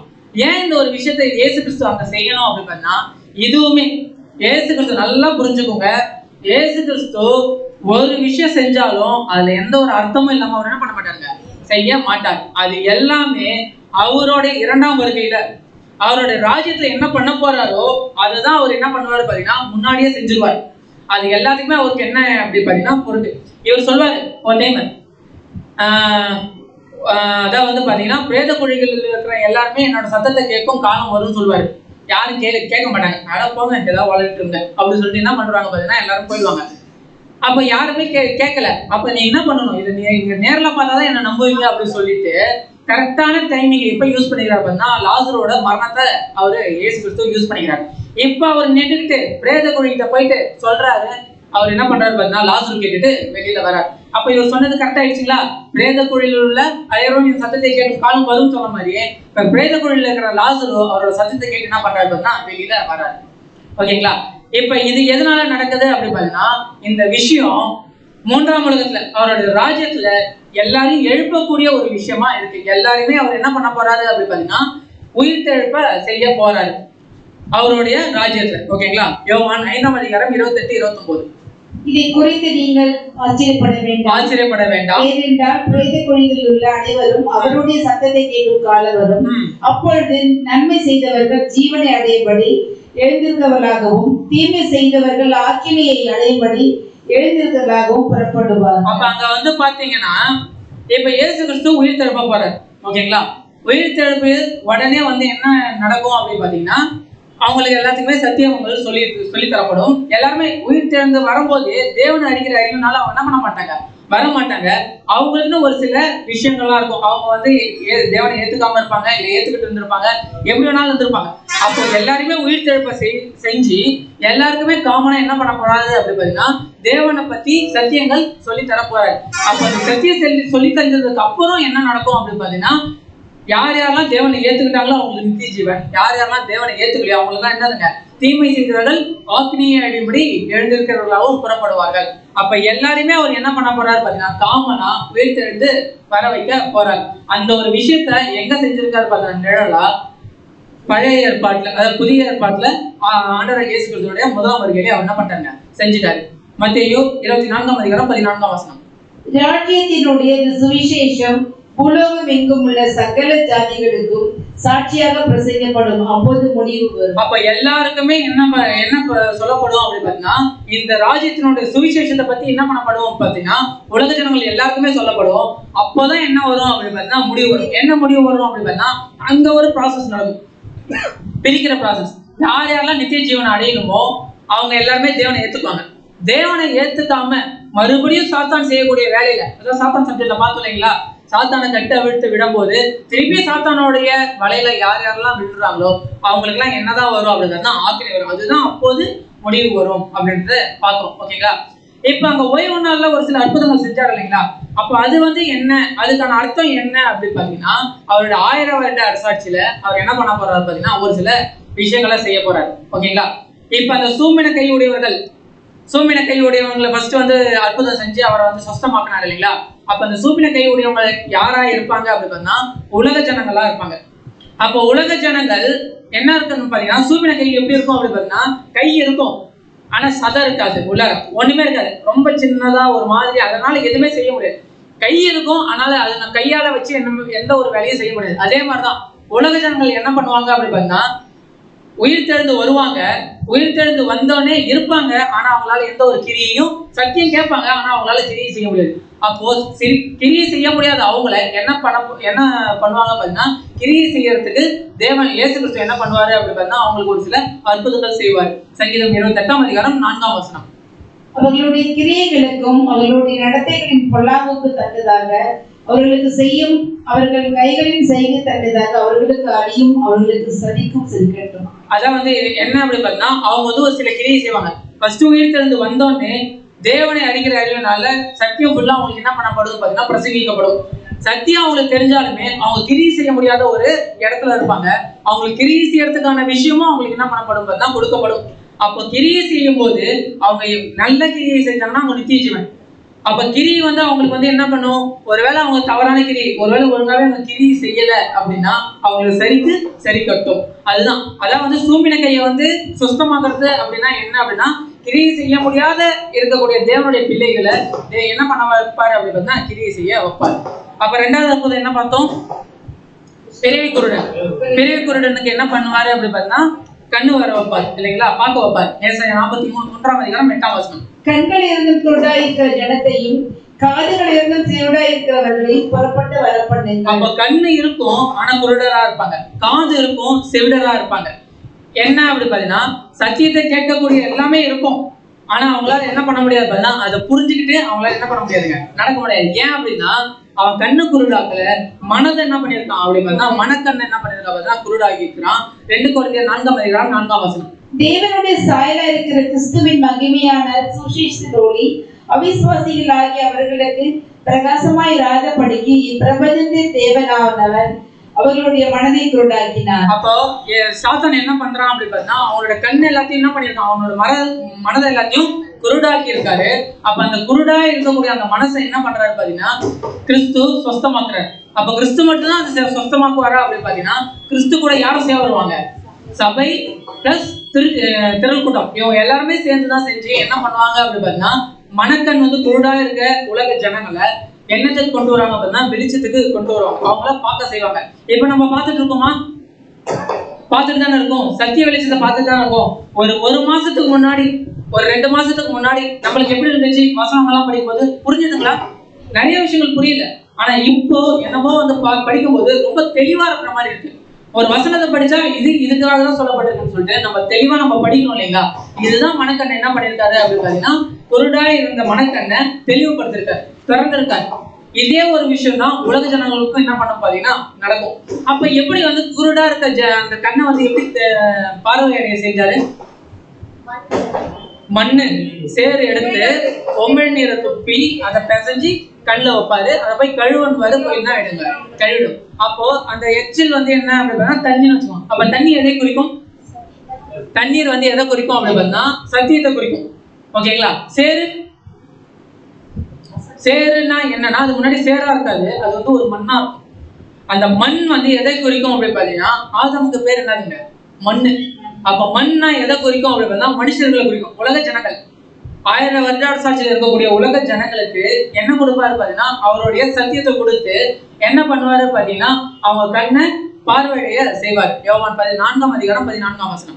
நான் கொடுக்கும் தண்ணீரை குடிக்கிறவனுக்கோ ஒரு காலம் தாகம் உண்டாகாது, நான் அவனுக்கு கொடுக்கும் தண்ணீர் அவனுக்குள்ளே நித்திய ஜீவ காலமாய் ஊறுகிற நீரூற்றாயிருக்கும். அப்ப அவர் கொடுக்கிற தண்ணீர் எப்படி இருக்கும் பாத்தீங்கன்னா ஜீவ காலமாய் ஊறுகிற. அப்ப அவர் கொடுக்கக்கூடிய சத்தியம் நித்தியத்துக்கும் நம்மளுக்கு ஜீவன் வர வைக்கக்கூடிய ஒரு சத்தியமா இருக்கும் அப்படின்றத நம்ம பாக்குறோம். ஓகேங்களா? ஏசாயா 29:18. அக்காலத்திலே செவிலியர் புஸ்தகத்தின் வசனங்களை கேட்பார்கள், குருடரின் கண்கள் இருளுக்கும் அந்த காலத்துக்கும் நீங்களாய் பார்வையடையும். அப்போ 1000 வருட அரசாட்சியில எல்லாருமே எப்படி இருப்பாங்க பாத்தீங்கன்னா குருடர்கள் கண்கள் இருளுக்கும் அந்த காலத்துக்கும் நீங்களாக்கி பார்வை அடையும். அப்போ சத்தியம்னா என்னன்றத அவங்க என்ன பண்ணுவாங்க பாத்தீங்கன்னா தெரிஞ்சுக்குவாங்க. சத்தியத்தையும் அறிவுங்கள் சத்தியம் உங்களை விடுதலையாக்குன்ற மாதிரி அங்க என்ன பண்ணப்படும் பாத்தீங்கன்னா எவ்வளவு நாள் குருடரா இருந்த உலக ஜனங்களோட கண்ணை திறந்து எல்லாருமே சத்திய பாதையில நடக்க ஸ்டார்ட் பண்ணிருவாங்க அப்படின்றத நம்ம பாக்குறோம். 3வது அற்புதம் என்னதுங்க? நீர்க்கோவை வியாதி. ஓகேங்களா? இந்த வியாதி பத்தி சொல்லும் போது என்ன சொல்லியிருப்போம் பாத்தீங்கன்னா ஏன் அந்த கால் பெருசாவது அந்த வியாதி வந்துச்சு? யான கால். கெட்ட நீர் என்ன பண்ணாது அப்படி பார்த்தா வெளியில போறதுக்கு வழியே இல்லை. உள்ளார நல்ல நீரும் இருக்கும் கெட்ட நீரும் இருக்கும். அப்ப கெட்ட நீர் வெளியில போல அப்படின்னா அது என்னவா மாறிடும் அப்படி பார்த்தா என்ன ஆயிடும் பாத்தீங்கன்னா அது வந்து ஒரு வியாதியா மாறிடும். அப்ப தண்ணீர்னா எதை குறிக்கும்? சத்தியத்தை குறிக்கும். அப்ப நல்ல சத்தியத்தும் உள்ளார இருக்கும், நல்ல சத்தியத்தையும் உள்ளார வச்சிருப்பாங்க, ஆனா கூடவே எதுவும் இருக்கும் கெட்ட தவறான போதனையும் அவங்கள்ட்ட இருக்கிறதுனால அவங்களால என்ன பண்ண முடியாது பாத்தீங்கன்னா அந்த வியாதில இருந்து வெளியிலே வர முடியாது. அதான் வந்து அந்த நீர்க்கோவை வியாதினா என்ன அப்படி பார்த்தா ஃபால்ஸ் டாக்டரின். ஓகேங்களா? அப்ப நல்லதுமே அவங்க வச்சிருப்பாங்க, கெட்டதுமே அவங்க என்ன பண்ணிருப்பாங்க பாத்தீங்கன்னா வச்சுட்டு இருப்பாங்க. ஓகேங்களா? ஃபார் எக்ஸாம்பிள் ஓய்வு நாள்ல வந்து அற்புதம் வேலை செய்யக்கூடாது அப்படின்னு சொல்லிட்டு நம்ம எவ்வளவு நாள் என்ன பண்றோம் பாத்தீங்கன்னா தவறா புடிச்சிட்டு இருந்தோம். ஆனா வேலை செய்யலாம்ன்றது ஆசாரியர்கள் வேலை செய்யலாம். அதே மாதிரி ஓய்வு நாள்ல இயேசு கிறிஸ்து எதனால அற்புதம் செஞ்சாருன்றதை நம்ம என்ன பண்ண பாத்தீங்கன்னா இன்னைக்கு பார்த்தோம் இல்லைங்களா? அதே மாதிரிதான் இப்ப திருத்துவம் நம்ம என்ன பண்றோம், பிதா குமாரன் பரிசுத்த ஆவி ஒண்ணுதான் அப்படின்னு அநேக பேர் நினைச்சிட்டு இருந்தாங்க. நம்மளும் ஒருவேளை நினைச்சிட்டு இருக்கலாம்.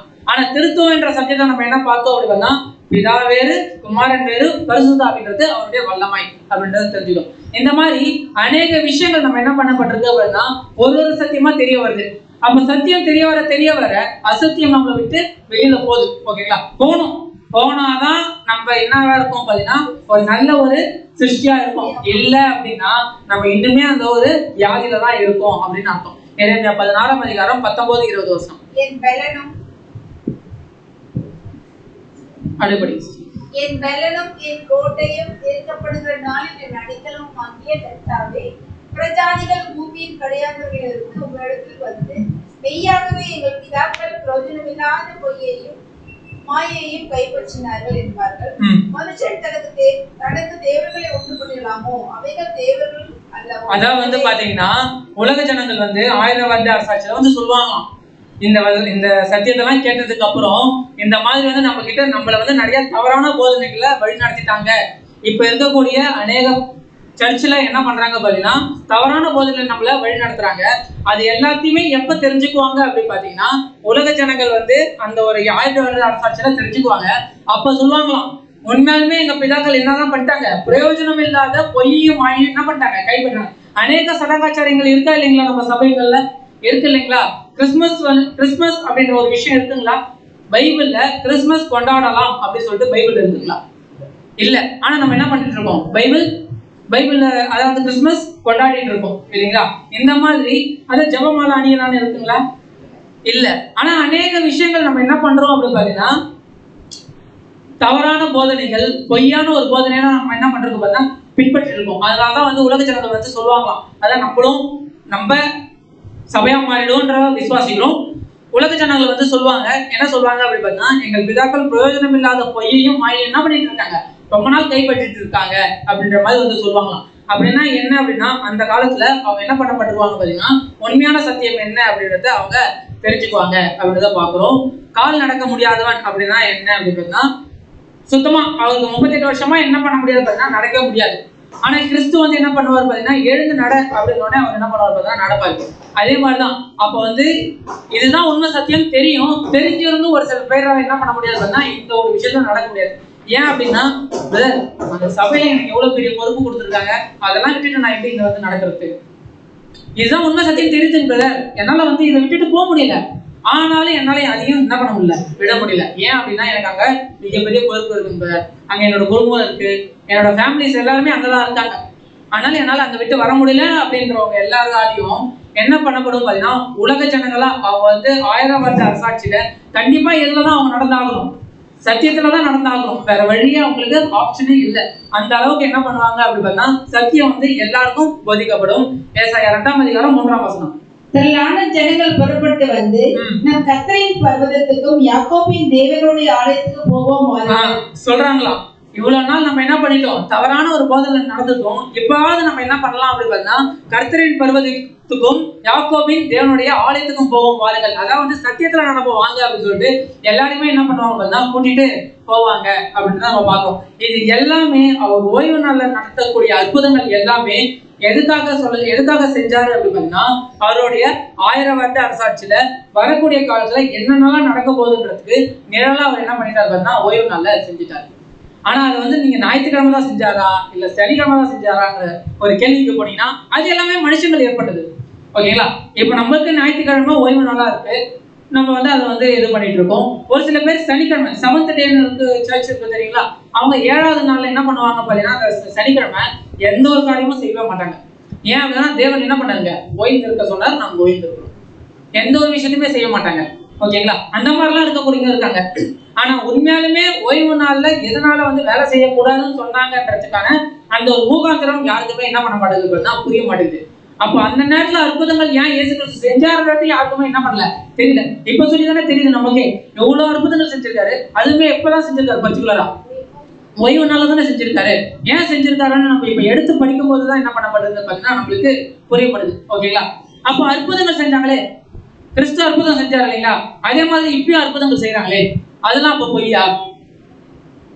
செய்யறாங்களா அற்புதங்கள் கூட்டம் இங்க வந்தீங்கன்னா என்ன ஆகும், வயிற்று வலி போக்கப்படும், தலைவலி போக்கப்படும் அப்படின்னு சொல்லி கூப்பிடுறாங்க இல்லைங்களா, அற்புதம் கூட்டம் சொல்லிட்டு போடுறாங்க இல்லைங்களா, இருக்குதானே? நம்ம நீங்க பாக்குறத பார்த்தா நான் என்னமோ புதுசா சொல்ற மாதிரி இருக்கு. அற்புத பெருவிழா அது இதுன்னு சொல்லிட்டு அவங்க மாட்டு போடுறாங்க இல்லைங்களா. சரி, இப்ப அற்புதங்கள் செய்யறாங்க இல்லைங்களா, அது எல்லாமே உண்மையாலுமே அற்புதம் தானா? ஃபார் எக்ஸாம்பிள் ஒரு டாக்டர், ஓகேங்களா, ஒரு டாக்டர் என்ன பண்றாரு அப்படின்னு பாத்தீங்கன்னா நாகர்கோயில்ல ஒருத்தர் ஒரு ஹார்ட் கட் பண்ணி எடுக்கிறாங்க. அது இப்ப சென்னையில இருக்கிற ஒருத்தர் அவருக்கு ஃபிக்ஸ் பண்ணணும் அப்படின்னா அதை எந்த அளவுக்கு சேஃபா அதாவது வேற ஒரு உடல்ல இருக்கக்கூடிய ஹார்ட்டை எடுத்துட்டு என்ன பண்றாங்க அப்படின்னு பாத்தீங்கன்னா இன்னொரு மனுஷனுடைய ஹார்ட்டை ரிமூவ் பண்ணிட்டு அவங்க ஃபிக்ஸ் பண்ணி அதை என்ன பண்றாங்க, இயங்கவும் வைக்கிறாரு. ஓகேங்களா? இதெல்லாம் வந்து பல காலத்துக்கு முன்னாடி இதெல்லாம் சாத்தியமா பார்த்தா சாத்தியமே இல்லாத ஒரு விஷயம். ஆனா இப்ப என்னதுங்க சாத்தியம். அதனால இது அற்புதம்னு சொல்ல முடியுமா? இது ஒரு டெக்னாலஜி. ஓகேங்களா? இது வந்து என்ன பண்ண அற்புதம்னா என்ன அப்படி பார்த்தா யாராலையும் செய்ய முடியாத ஒரு விஷயத்தை செய்யறாங்க இல்லைங்களா? தேவனால மட்டுமே செய்யக்கூடிய ஒரு விஷயம் இருக்கு இல்லைங்களா? அதுதான் அற்புதம். யாராவது அதாவது செத்து போனவங்கள உயிர் தெழுப்ப வைக்க முடியுமா? டாக்டரால முடியுமா? செத்துட்டாரு திருப்பி அவர் உயிர் தெழுத வைக்க முடியுமா? டாக்டராலே அதை என்ன பண்ண முடியாதுங்க, முடியாது. ஆனா டாக்டரே ஒரு விஷயம் சொல்வாரு. என்ன சொல்வாரு பாத்தீங்கன்னா, எல்லாமே கடவுள் தான் பாத்துக்குவாருன்னு சொல்றாரு. அது வந்து கடவுளோட ஒரு கிருபையில நடந்து முடிஞ்சு வந்தோடனே இட்ஸ் மெடிக்கல் மிராக்கிள்னுவாங்க. அப்போ அந்த அளவுக்கு அற்புதம் யாரால தான் செய்ய முடியும்? தேவனால மட்டும் தான் செய்ய முடியும். அப்ப அந்த ஹார்ட் வந்து ஒரு சர்ஜரி பண்ணி இது பாருங்க, ஹார்ட் சர்ஜரி பண்ணி வேற ஒரு ஹார்ட் வந்து இன்னொரு ஒரு பையனுக்கு ஹார்ட் சர்ஜரி பண்ணி அந்த பையன் என்ன பண்றாங்க, ஜாலியா சிரிச்சுக்கிட்டு போஸ்ட் கொடுக்குறான் இல்லைங்களா? அப்ப இந்த மாதிரி பாத்தீங்களா அறுத்து என்ன பண்றாங்க அப்படின்னு பாத்தீங்கன்னா பல டிசைன்ல போட்டு வச்சிருக்காங்க. இதெல்லாம் வந்து பல காலத்துக்கு முன்னாடி சாத்தியமானு பாத்தீங்கன்னா சாத்தியம் இல்லை. அப்ப இது இப்போ என்னதுங்க சாத்தியம். இது பல காலத்துக்கு முன்னாடி பண்ணும்போது அது அற்புதமா இருக்கும். ஆனா இப்பெல்லாம் இது வந்து அற்புதம் இல்லை. இது எல்லாமே என்ன அப்படின்னு பார்த்தா ஒரு டெக்னாலஜி. நுரையீரல் ஒரு பாக்ஸ்ல போட்டு எடுத்து வந்து இன்னொருத்தவங்களை ஃபிக்ஸ் பண்றாங்க. ஓகேங்களா? இந்த மாதிரி நிறைய விஷயங்கள் பண்றாங்க. இது என்ன பாத்தீங்கன்னா ஒருத்தருக்கு வந்து மண்டையில இருக்கிற அந்த ஸ்கல்ல வந்து சுத்தி வச்சு தட்டி வெளியில எடுத்து மூளை எடுத்து கழுவி திருப்பி உள்ளார வைக்க முடியும். அந்த அளவுக்கு பண்றாங்களா இல்லைங்களா? பிரெயின் சர்ஜரி பண்றாங்கல்ல, அது எப்படி பண்றாங்க? ஸ்கல்ல ஓபன் பண்ணி தான் பண்றாங்க. திருப்பி பிளேட் வச்சு என்ன பண்ணிடுறாங்க அப்படின்னு பாத்தீங்கன்னா அவரு என்ன பண்றாருங்க, ஜாலியா கிட்டார் வச்சு வாசிச்சுட்டு சந்தோஷமா இருக்கிறாரு, முடியுது அவரால். இதெல்லாம் பல காலத்துக்கு முன்னாடி சாத்தியமா பாத்தீங்கன்னா இல்லை. ஆனா இப்ப சாத்தியம் அப்படின்னும் போது அது அற்புதமானு பாத்தீங்கன்னா அற்புதம் இல்லை. இது எல்லாமே என்ன அப்படின்னு பார்த்தீங்கன்னா டெக்னாலஜி. ஓகேங்களா? இப்ப ஒரு வேலை இல்லைங்க பிரதர், எனக்கு தெரிஞ்ச அவர் ஒருத்தர் இருக்கிறாரு, அவர் அற்புதம் சூப்பரா பண்ணுவாரு, அற்புத பெருவிழாலாம் நிறைய நான் பார்த்திருக்கேன். அப்படியே குருடர் வருவாரு, தலையில கை வச்சு ஜபம் பண்ணி தள்ளுவாரு, அப்படியே கீழே வந்து வச்சு வந்தாலே திருப்பி மைக் பிடிச்சி எனக்கு வந்து நான் சின்ன வயசுல இருந்து குருடனா இருந்தேன், இப்ப எனக்கு எது தெரிஞ்சுதான் பேசுவாங்க, நான் பார்த்திருக்கேன் அப்படின்னு ஒருவேளை நீங்க சொன்னீங்க வைங்களேன், நாளைக்கு காலைல நம்ம எங்க போலாம்? அங்க போக தேவையில்ல. அங்க போனா கண்டிப்பா வந்து யாரோ ஒருத்தவங்க செட் பண்ணிடுவாங்க. நம்ம ஜிஹெச்சுக்கு போலாம். ஜிஹெச்சுக்கு அவரையும் வர சொல்லுங்க, கூட்டிட்டு போய் பார்க்கலாம். ஜிஹெச்ல போயிட்டு எவ்வளவு பேர் என்ன பண்ணுவாங்க அப்படின்னு பாத்தீங்கன்னா படுக்கிறதுக்கு பெட்டு கூட இல்லாம படுத்துட்டு இருப்பாங்க. அவங்க எல்லாருமே அவர் என்ன பண்றாரு, சொஸ்தமாக்குறாரா பார்க்கலாங்களா? பண்ண முடியுங்களா? முடியுமா? ஏன் முடியாது? ஏன்னா அது அவர் இடம் இல்லை. மேஜிக் பண்ணுவாங்க இல்லைங்களா? மேஜிக் ஷோ பண்ற இடம் கூட அந்த ஸ்டேஜ்ல மட்டும் தான் அவங்களால மேஜிக் பண்ண முடியும். எல்லா இடத்துலயும் அவங்களால என்ன பண்ண முடியாதுங்க, ஒரு சில மேஜிக்க பண்ண முடியாது. அந்த மாதிரிதான். அப்ப அந்த அற்புத பெருவிழான்னு சொல்லிட்டு போடுறாங்க அப்படின்னா அங்க ஏதோ ஒரு விஷயம் அவங்க வந்து செட் பண்ணி வச்சிருப்பாங்க. அதனால மட்டும் தான் அவங்களால என்ன பண்ண முடியும் பாருன்னா அங்க செய்ய முடியும். இதே வந்து நம்ம ஜிஹெச்ல வாங்க பிரதர், இங்க இருக்கிறவங்களுக்கு வந்து கிட்னி சர்ஜரி பண்ணணும், கொஞ்சம் கிட்னி சர்ஜரிக்கு கொஞ்சம் ஜபம் பண்ணுங்க அப்படின்னு சொல்லி அவர் வந்து சுத்தமாக்க முடியுமா? அந்த மாதிரி ஏதாவது நடந்திருக்கா? இல்ல, பண்ண முடியாது. வேணா வந்து ஜபம் பண்ணிட்டு போறதுக்கு ஒரு ஆறுதலா இருக்கும், மனசு நிம்மதி கொடுக்குமே தவிர மற்றபடி அவங்களால என்ன பண்ண முடியாது அப்படின்னா அற்புதங்கள் செய்ய முடியாது. ஆனா இவங்க என்ன பண்றாங்க பாத்தீங்கன்னா ஃபிளெக்ஸ் போட்டு அற்புத பெருவிழா, இங்க வாங்க வயிற்று வலி சரியாகும், இங்க வாங்க தலைவலி சரியாகும், இங்க வாங்க மனசு வலி சரியாகும், கடன் தொல்லையா ஏசப்பாவை நடுவாக்கு பார்த்திருக்கீங்களா? நிறைய இடத்துல போட்டிருப்பாங்க. கடன் தொல்லையா இங்க வாங்க உங்க கடன் பிரச்சனை போகணும்னா ஃபர்ஸ்ட் என்ன பண்ணணும்? கடன் வாங்கக்கூடாது, கடன் அடைக்கக்கூடிய வழியை பார்க்கணும். ஆக்சுவலா அவருக்கு கடன் பிரச்சனையா இருக்கும்னு நினைக்கிறேன். அதனாலதான் அந்த மாதிரி கூட்டம் போட்டு என்ன பண்ணுவாருங்க, காணிக்கையை ரெடி பண்ணி இங்க பாருங்க கடன் அடைச்சிட்டேன் அப்படின்ற மாதிரி காட்டுவார் இல்லைங்களா? அப்போ இந்த மாதிரி என்ன பண்றாங்க பாத்தீங்கன்னா அநேக நம்ம கிட்ட இருக்கக்கூடிய பிரச்சனைகளை சொல்லி இதுக்கெல்லாம் நான் வந்து என்ன பண்றேன், சொல்யூஷன் கொடுக்குறேன்னு சொல்லிட்டு அநேக அற்புதங்கள் செய்யறேன்னு சொல்லிட்டு இவங்க எல்லாம் சொல்றாங்க இல்லைங்களா? இந்த மாதிரி பண்றதுலாம் கரெக்டான ஒரு விஷயமா அப்படி பாத்தீங்கன்னா இது எதுவுமே வந்து ஒரு நியாயமான ஒரு விஷயமே இல்லை. ஏன் அப்படின்னா ஒரு வேலை நீங்க அற்புதங்கள் செய்றீங்க அப்படின்னா யாருக்கும் தெரியக்கூடாது. ஏசு கிறிஸ்து அதான் பண்ணாருங்க. மத்திய 8ஆம் அதிகாரம் 4ஆம் வசனத்துல படிக்கலாம் பாருங்க. இயேசு அவனை நோக்கி, இதை நீ ஒருவருக்கும் சொல்லாதபடி எச்சரிக்கை. என்ன சொல்றாங்க? நீ ஒருவருக்கும் சொல்லாதபடிக்கு எச்சரிக்கையா இரு. இந்த அற்புதம், இந்த நடந்த ஒரு விஷயத்த நீ யாருக்கிட்ட என்ன பண்ணக்கூடாது, சொல்லக்கூடாது. இன்னொரு ஒரு வசனம் கூட படிக்கலாம் பாருங்க. மத்திய 9ஆம் அதிகாரம் 30ஆம் வசனம். உடனே அவருடைய கண்கள் திறக்கப்பட்டது, நீ ஒருவரும் அறியாதபடிக்கு எச்சரிக்கையார்கள் என்று இயேசு அவர்களுக்கு கண்டிப்பாக கட்டளையிட்டார். என்ன சொல்றாரு அப்படி பார்த்தா இது யாருக்குமே நீங்க என்ன பண்ணக்கூடாதுங்க, தெரியப்படுத்த கூடாது. ஆனா இப்ப இருக்க பாஸ்டர்ஸ் அந்த மாதிரி போதகர்கள் எல்லாம் என்ன பண்றாங்க அப்படி பார்த்தா நாங்கள் அற்புதங்கள் செய்யறோம், அடையாளங்கள் செய்யறோம், வாங்க இங்க வாங்க அப்படின்னு சொல்லி கூப்பிட்டு என்ன பண்றாங்க பாத்தீங்கன்னா அங்க உண்மையுமே என்ன நடக்குது பாத்தீங்கன்னா அற்புதங்கள் நடக்கல. நடக்காத ஒரு விஷயத்தான் அவங்க என்ன பண்றாங்க பாத்தீங்கன்னா அங்க நடத்திட்டு இருக்காங்க அப்படின்னு பார்க்கணும். ஏன் எப்படி பிரதர் நீங்க நடக்காதுன்றத கன்ஃபார்மா சொல்றீங்க, நாங்க நிறைய பார்த்துருக்கோமே அப்படின்னு சொன்னீங்க அப்படின்னா, இந்த அற்புதங்கள் செய்யக்கூடிய ஆவி யாருக்குமே இல்லை. அது இயேசு கிறிஸ்துக்கு இருந்துச்சு, அதுக்கு வரக்கூடிய அப்போஸ்தலர்கள்ட்ட இருந்துச்சு, அதுக்கப்புறம் வரக்கூடிய ஒரு சில பேருக்கு இருந்துச்சு. அதோட அந்த அற்புதங்கள் செய்யக்கூடிய ஆவி என்ன ஆயிடுச்சு பார்த்தா ஸ்டாப் ஆயிடுச்சு.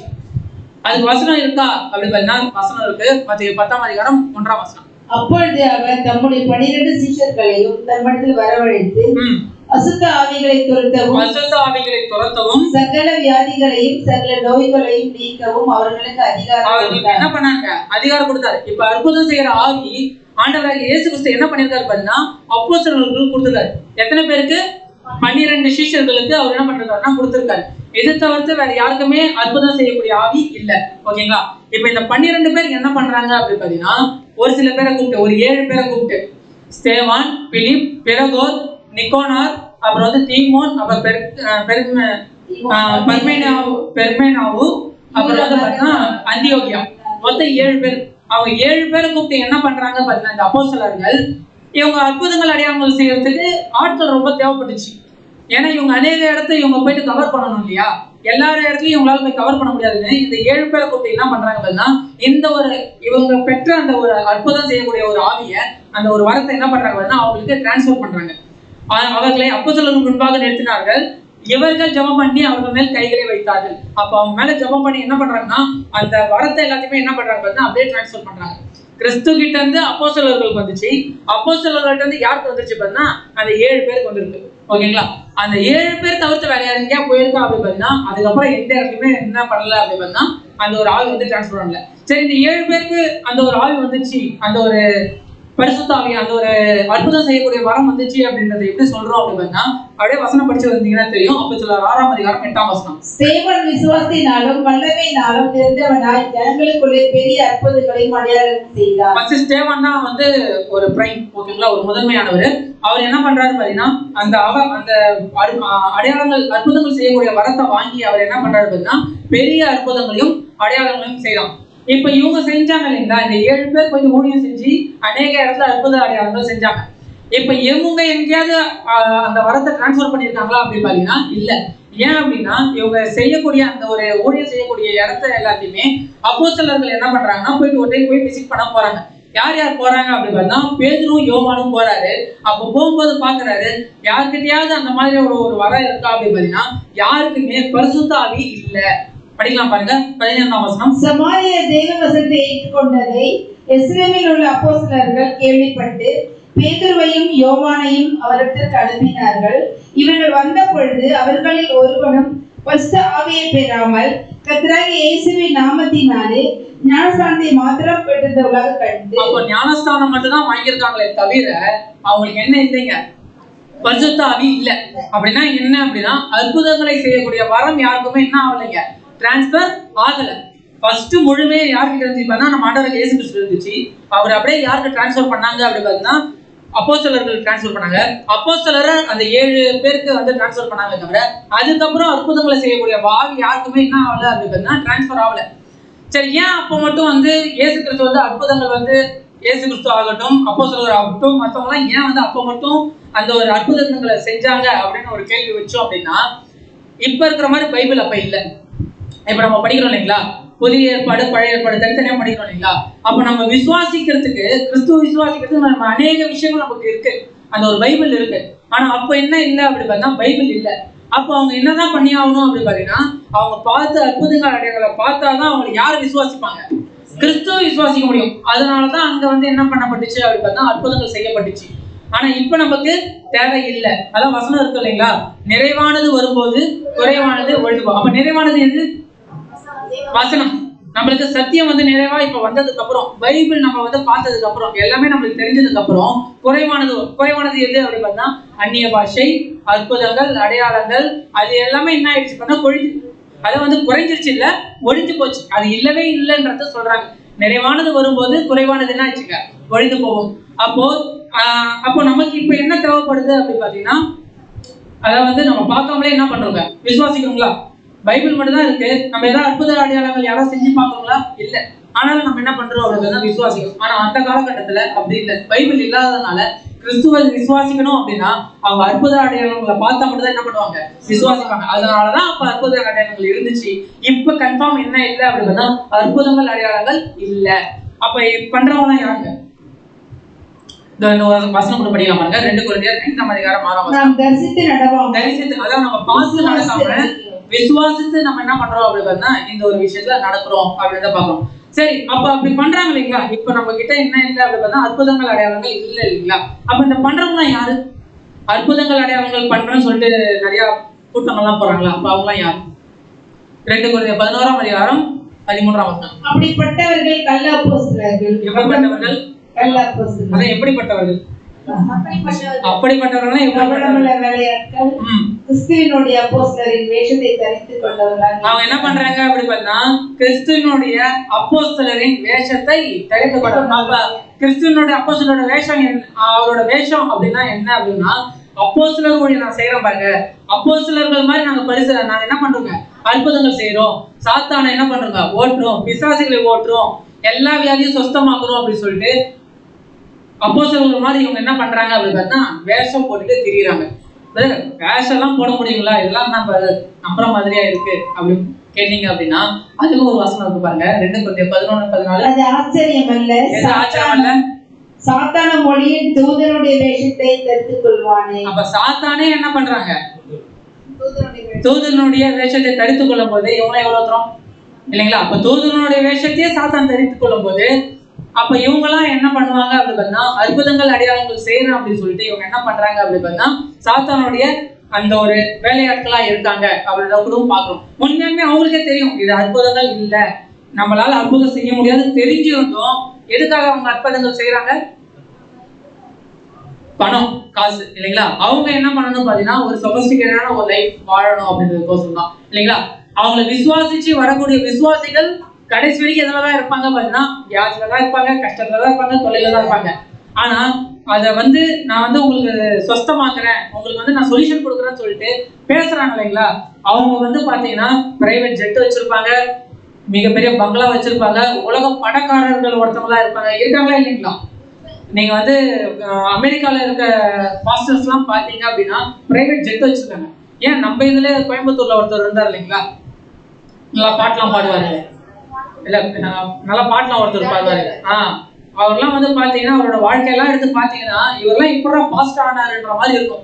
அந்த மாதிரி அவங்களோட வாழ்க்கைலாம் இருக்கும். ஆனா அவங்க என்ன அப்படின்னு பாத்தீங்கன்னா எப்படி சாத்தான் தூரனுடைய வேஷத்தை தரித்து கொள்றானோ அதே மாதிரி இவங்களும் என்ன பண்றாங்க அப்படின்னா அப்போஸ்தலரோட வேஷத்தை தரிச்சுக்கிட்டு இவங்களும் நடமாடுறாங்க, மக்களும் என்ன பண்றாங்க, இவங்கள நம்புறாங்க. ஆனா இது எல்லாத்துக்குமே ஒரு காலத்துல என்ன வரும் பாத்தீங்கன்னா ஒரு முடிவு வரும். ஓகேங்களா?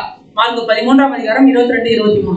ஏனெனில் கள்ள கிறிஸ்துகளும் தீர்க்கதரிசிகளும் எழும்பி இந்த காலகட்டத்துல முக்கியமா கடைசி காலகட்டத்துல இந்த 1000 வருட அரசாட்சி அந்த ஒரு நெருக்கத்துல இருக்கும்போது ஏனெனில் கள்ள கிறிஸ்துகளும் கள்ள தீர்க்கதரிசிகளும் எழும்பி கூடுமானால் தெரிந்து கொள்ளப்பட்டவர்களையும். யார் தெரிந்து கொள்ளப்பட்டவர்கள்?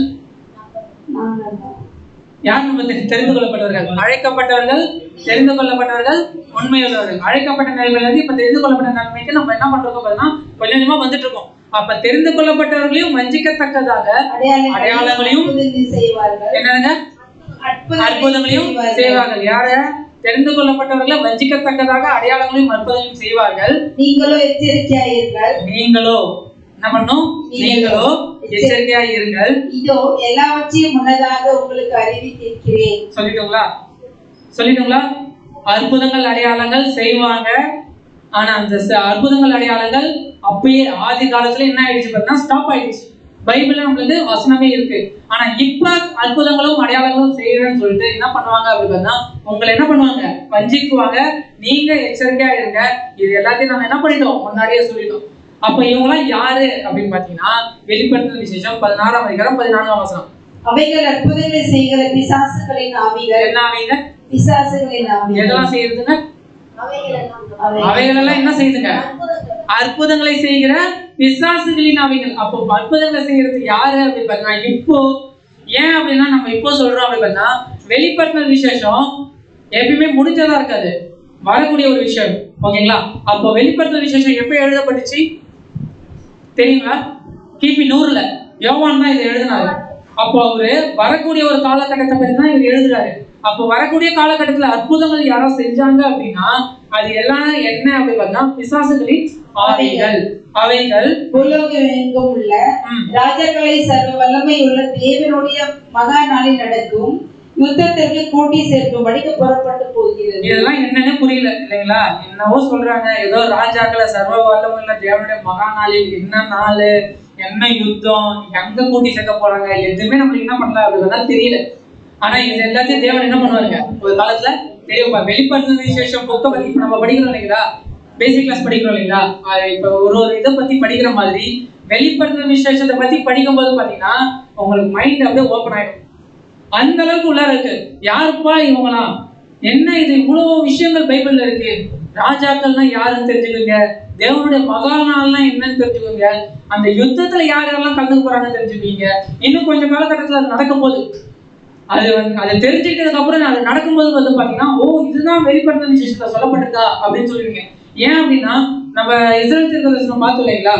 போன வாரம் பார்த்தோம் இல்லைங்களா? இஸ்ரேல் பற்றின தீர்க்கதரிசனம் அது நம்ம ஒரு 10 years முன்னாடி படிக்கும் போது இதெல்லாம் நடக்கும்னு சொன்னாங்க. ஒரு சில விஷயங்கள்லாம் எல்லா உலக ஜனங்களும் இஸ்ரேலுக்கு எதிராக வந்து போர் பண்ணுவாங்க, இதெல்லாம் நடக்குமா அப்படின்னு ஃபர்ஸ்ட்லாம் யோசிச்சோம். ஆனா ஒரு 10 வருஷத்துல என்ன ஆயிடுச்சு பாத்தீங்கன்னா இஸ்ரேல் மேல பொறாம கொள்ளாத நாடே இல்லை. முக்கியமா வந்து பாத்தீங்கன்னா கோகு மாகோகுனா யாருன்றதுலாம் நம்ம என்ன பண்ணிக்கிட்டோம்னா தெரிஞ்சுக்கணும்.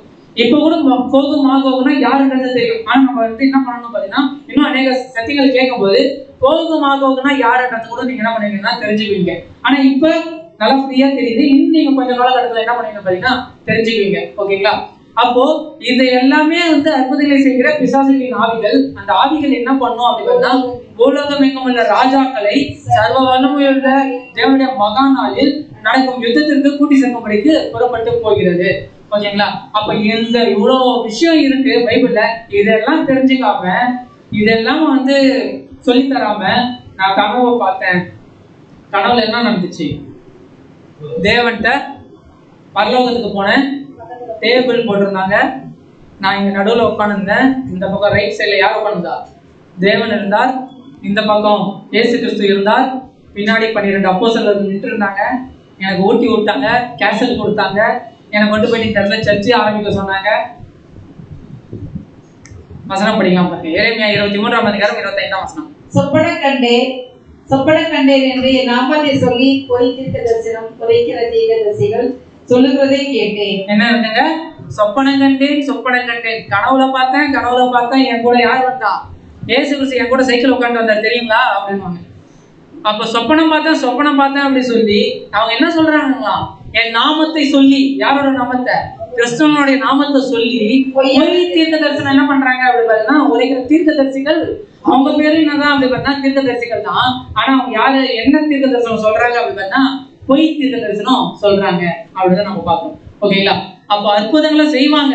ஆனா அந்த அற்புதங்களை யார் நடத்துறா அப்படி பார்த்தா பிசாசுகளின் ஆவி என்ன பண்ணுது அப்படி பார்த்தா அற்புதத்தை செய்யுது. ஓகேங்களா? அப்போ இப்ப செய்யக்கூடிய அந்த ஒரு விஷயம் எல்லாமே வந்து கரெக்டானதா அப்படி பார்த்தா அது கரெக்டானது இல்லை. ஒரு வசனம் படிக்கலாம் பாருங்க. யோவான் 20ஆம் அதிகாரம் 29ஆம் வசனம். அதற்கு இயேசு, தோமாவே, நீ என்னை கண்டதினாலே விசுவாசித்தாய், காணாதிருந்தும் விசுவாசிக்கிறவர்கள் பாக்கியவான்கள். யார் அந்த பாக்கியவான்கள்? நாம தான். ஏன் அப்படின்னா இது எதுவுமே நம்ம பார்க்கல, எல்லாத்தையுமே நம்ம என்னதான் பண்ணிருக்கோம்னா பைபிள்ல வசனத்தை படிச்சு அதை விசுவாசிச்சுட்டு இருக்கோம். அப்ப கண்டதுனால விசுவாசிச்ச தோமாவை பார்த்து சொல்றாரு, நீ எனக்கு பார்த்ததுனால என்ன பண்ண என்ன விசுவாசிச்ச, ஆனா காணாது இருந்து விசுவாசிக்கிறது எப்படி இருக்காங்க அப்படின்னா பாக்கியவான்களா இருக்காங்க அப்படின்ற மாதிரி சொல்லிருக்காரு இல்லைங்களா?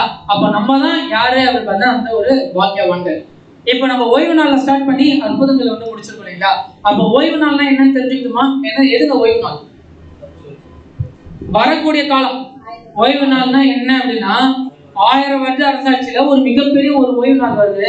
அந்த ஓய்வு நாள்ல என்னென்னலாம் நடக்க போகுதுன்றதுதான் இயேசு கிறிஸ்து முதலாம் வருகையில ஓய்வு நாள்ல செஞ்ச அற்புதங்கள் மூலியமா என்ன பண்ணாரு பாத்தீங்கன்னா காமிச்சிட்டாரு. அப்போ அற்புதங்கள் இன்னும் செய்யப்பட்டிருக்கா அப்படின்னு சொல்லி பார்க்கும்போது கிறிஸ்து, அப்போஸ்தலர்கள் அந்த 7 பேரோட அற்புதங்கள் என்ன ஆயிடுச்சுங்க? நின்றுச்சு, ஸ்டாப் ஆயிடுச்சு. அதுக்கு அப்போஸ்தலர்கள் செய்யக்கூடிய எல்லா அற்புதமும் என்னதான் அப்படி பார்த்தா பித்தலாட்டம், வஞ்சிக்கிறாங்க. ஓகேங்களா? ஒருவேளை அதையும் மீறி நான் அற்புதத்தை பார்த்தேன், அவங்க செஞ்சதை நான் பார்த்தேன், யாரை பார்த்துருக்கீங்களா நேரில் ஏதாவது அற்புதம் செஞ்சு? வேணா ஏதாவது பண்ணுவாங்க. ஏன் எங்க வீட்லயே சொல்லிட்டு இருக்காங்க, பாப்பாவுக்கு வந்து உடம்பு சரியில்லாம இருக்கும்போது ஒரு பாஸ்டர் வந்து எண்ணெயை கொடுத்து சிலுவை போட்டு விட்டாரு, அதனாலதான் பாப்பாவுக்கு சரியாச்சு அப்படிலாம், முட்டி வலி சரியாச்சுலாம் சொல்லியிருக்காங்க. அப்போ என்னன்னா அது வந்து ஒரு மனசுல வந்து என்ன பண்ணிருக்காங்கன்னா அந்த ஒரு விஷயத்த வந்து கிரியேட் பண்ணிருக்காங்க. ரொம்ப நாளா அவங்க ட்ரீட்மெண்ட்ல இருந்தாங்க, அதுல சரியாதவங்களை வந்து அந்த ஒரு எண்ணெயை வச்சு சிலுவை போட்டு சரியாயிட போறாங்க இல்லைங்களா? அப்ப இது எல்லாமே என்னதான் அப்படின்னு பாத்தீங்கன்னா இதெல்லாம் வந்து ஒரு வஞ்சிக்கிறதுக்கு அவங்க யூஸ் பண்ணிக்கிட்ட ஒரு மெத்தட். அந்த எண்ணெயை வச்சு நான் ஜபம் பண்றேன், ஜபமாலை போட்டா வந்து சரியாயிடும், இது எல்லாமே ஒரு மெத்தட். இது எதுவுமே வந்து பைபிள்ல இல்லை. இந்த எண்ணெயை பூசி மூப்பர்களை வாழ வைத்து ஜபம் பண்ணுங்க அப்படின்றதுக்கெல்லாம் வேற ஒரு அர்த்தம் இருக்கு. ஆனா இப்ப இருக்க போதர்கள் என்ன பண்றாங்கன்னா லிட்டரலான எண்ணெயை தூக்கிட்டு வந்து என்ன பண்றாங்கன்னா ஜபம் பண்றாங்க. அப்ப இந்த மாதிரி எல்லாம் பண்ணா அற்புதங்கள் கண்டிப்பா என்ன அவ்வளவு பதிலாக நடக்கல. ஒரு வேலை நடக்குது அப்படின்னா அது எல்லாமே பிசாசுகளின் ஆவி அப்படின்றத பார்க்கணும். ஓகேங்களா?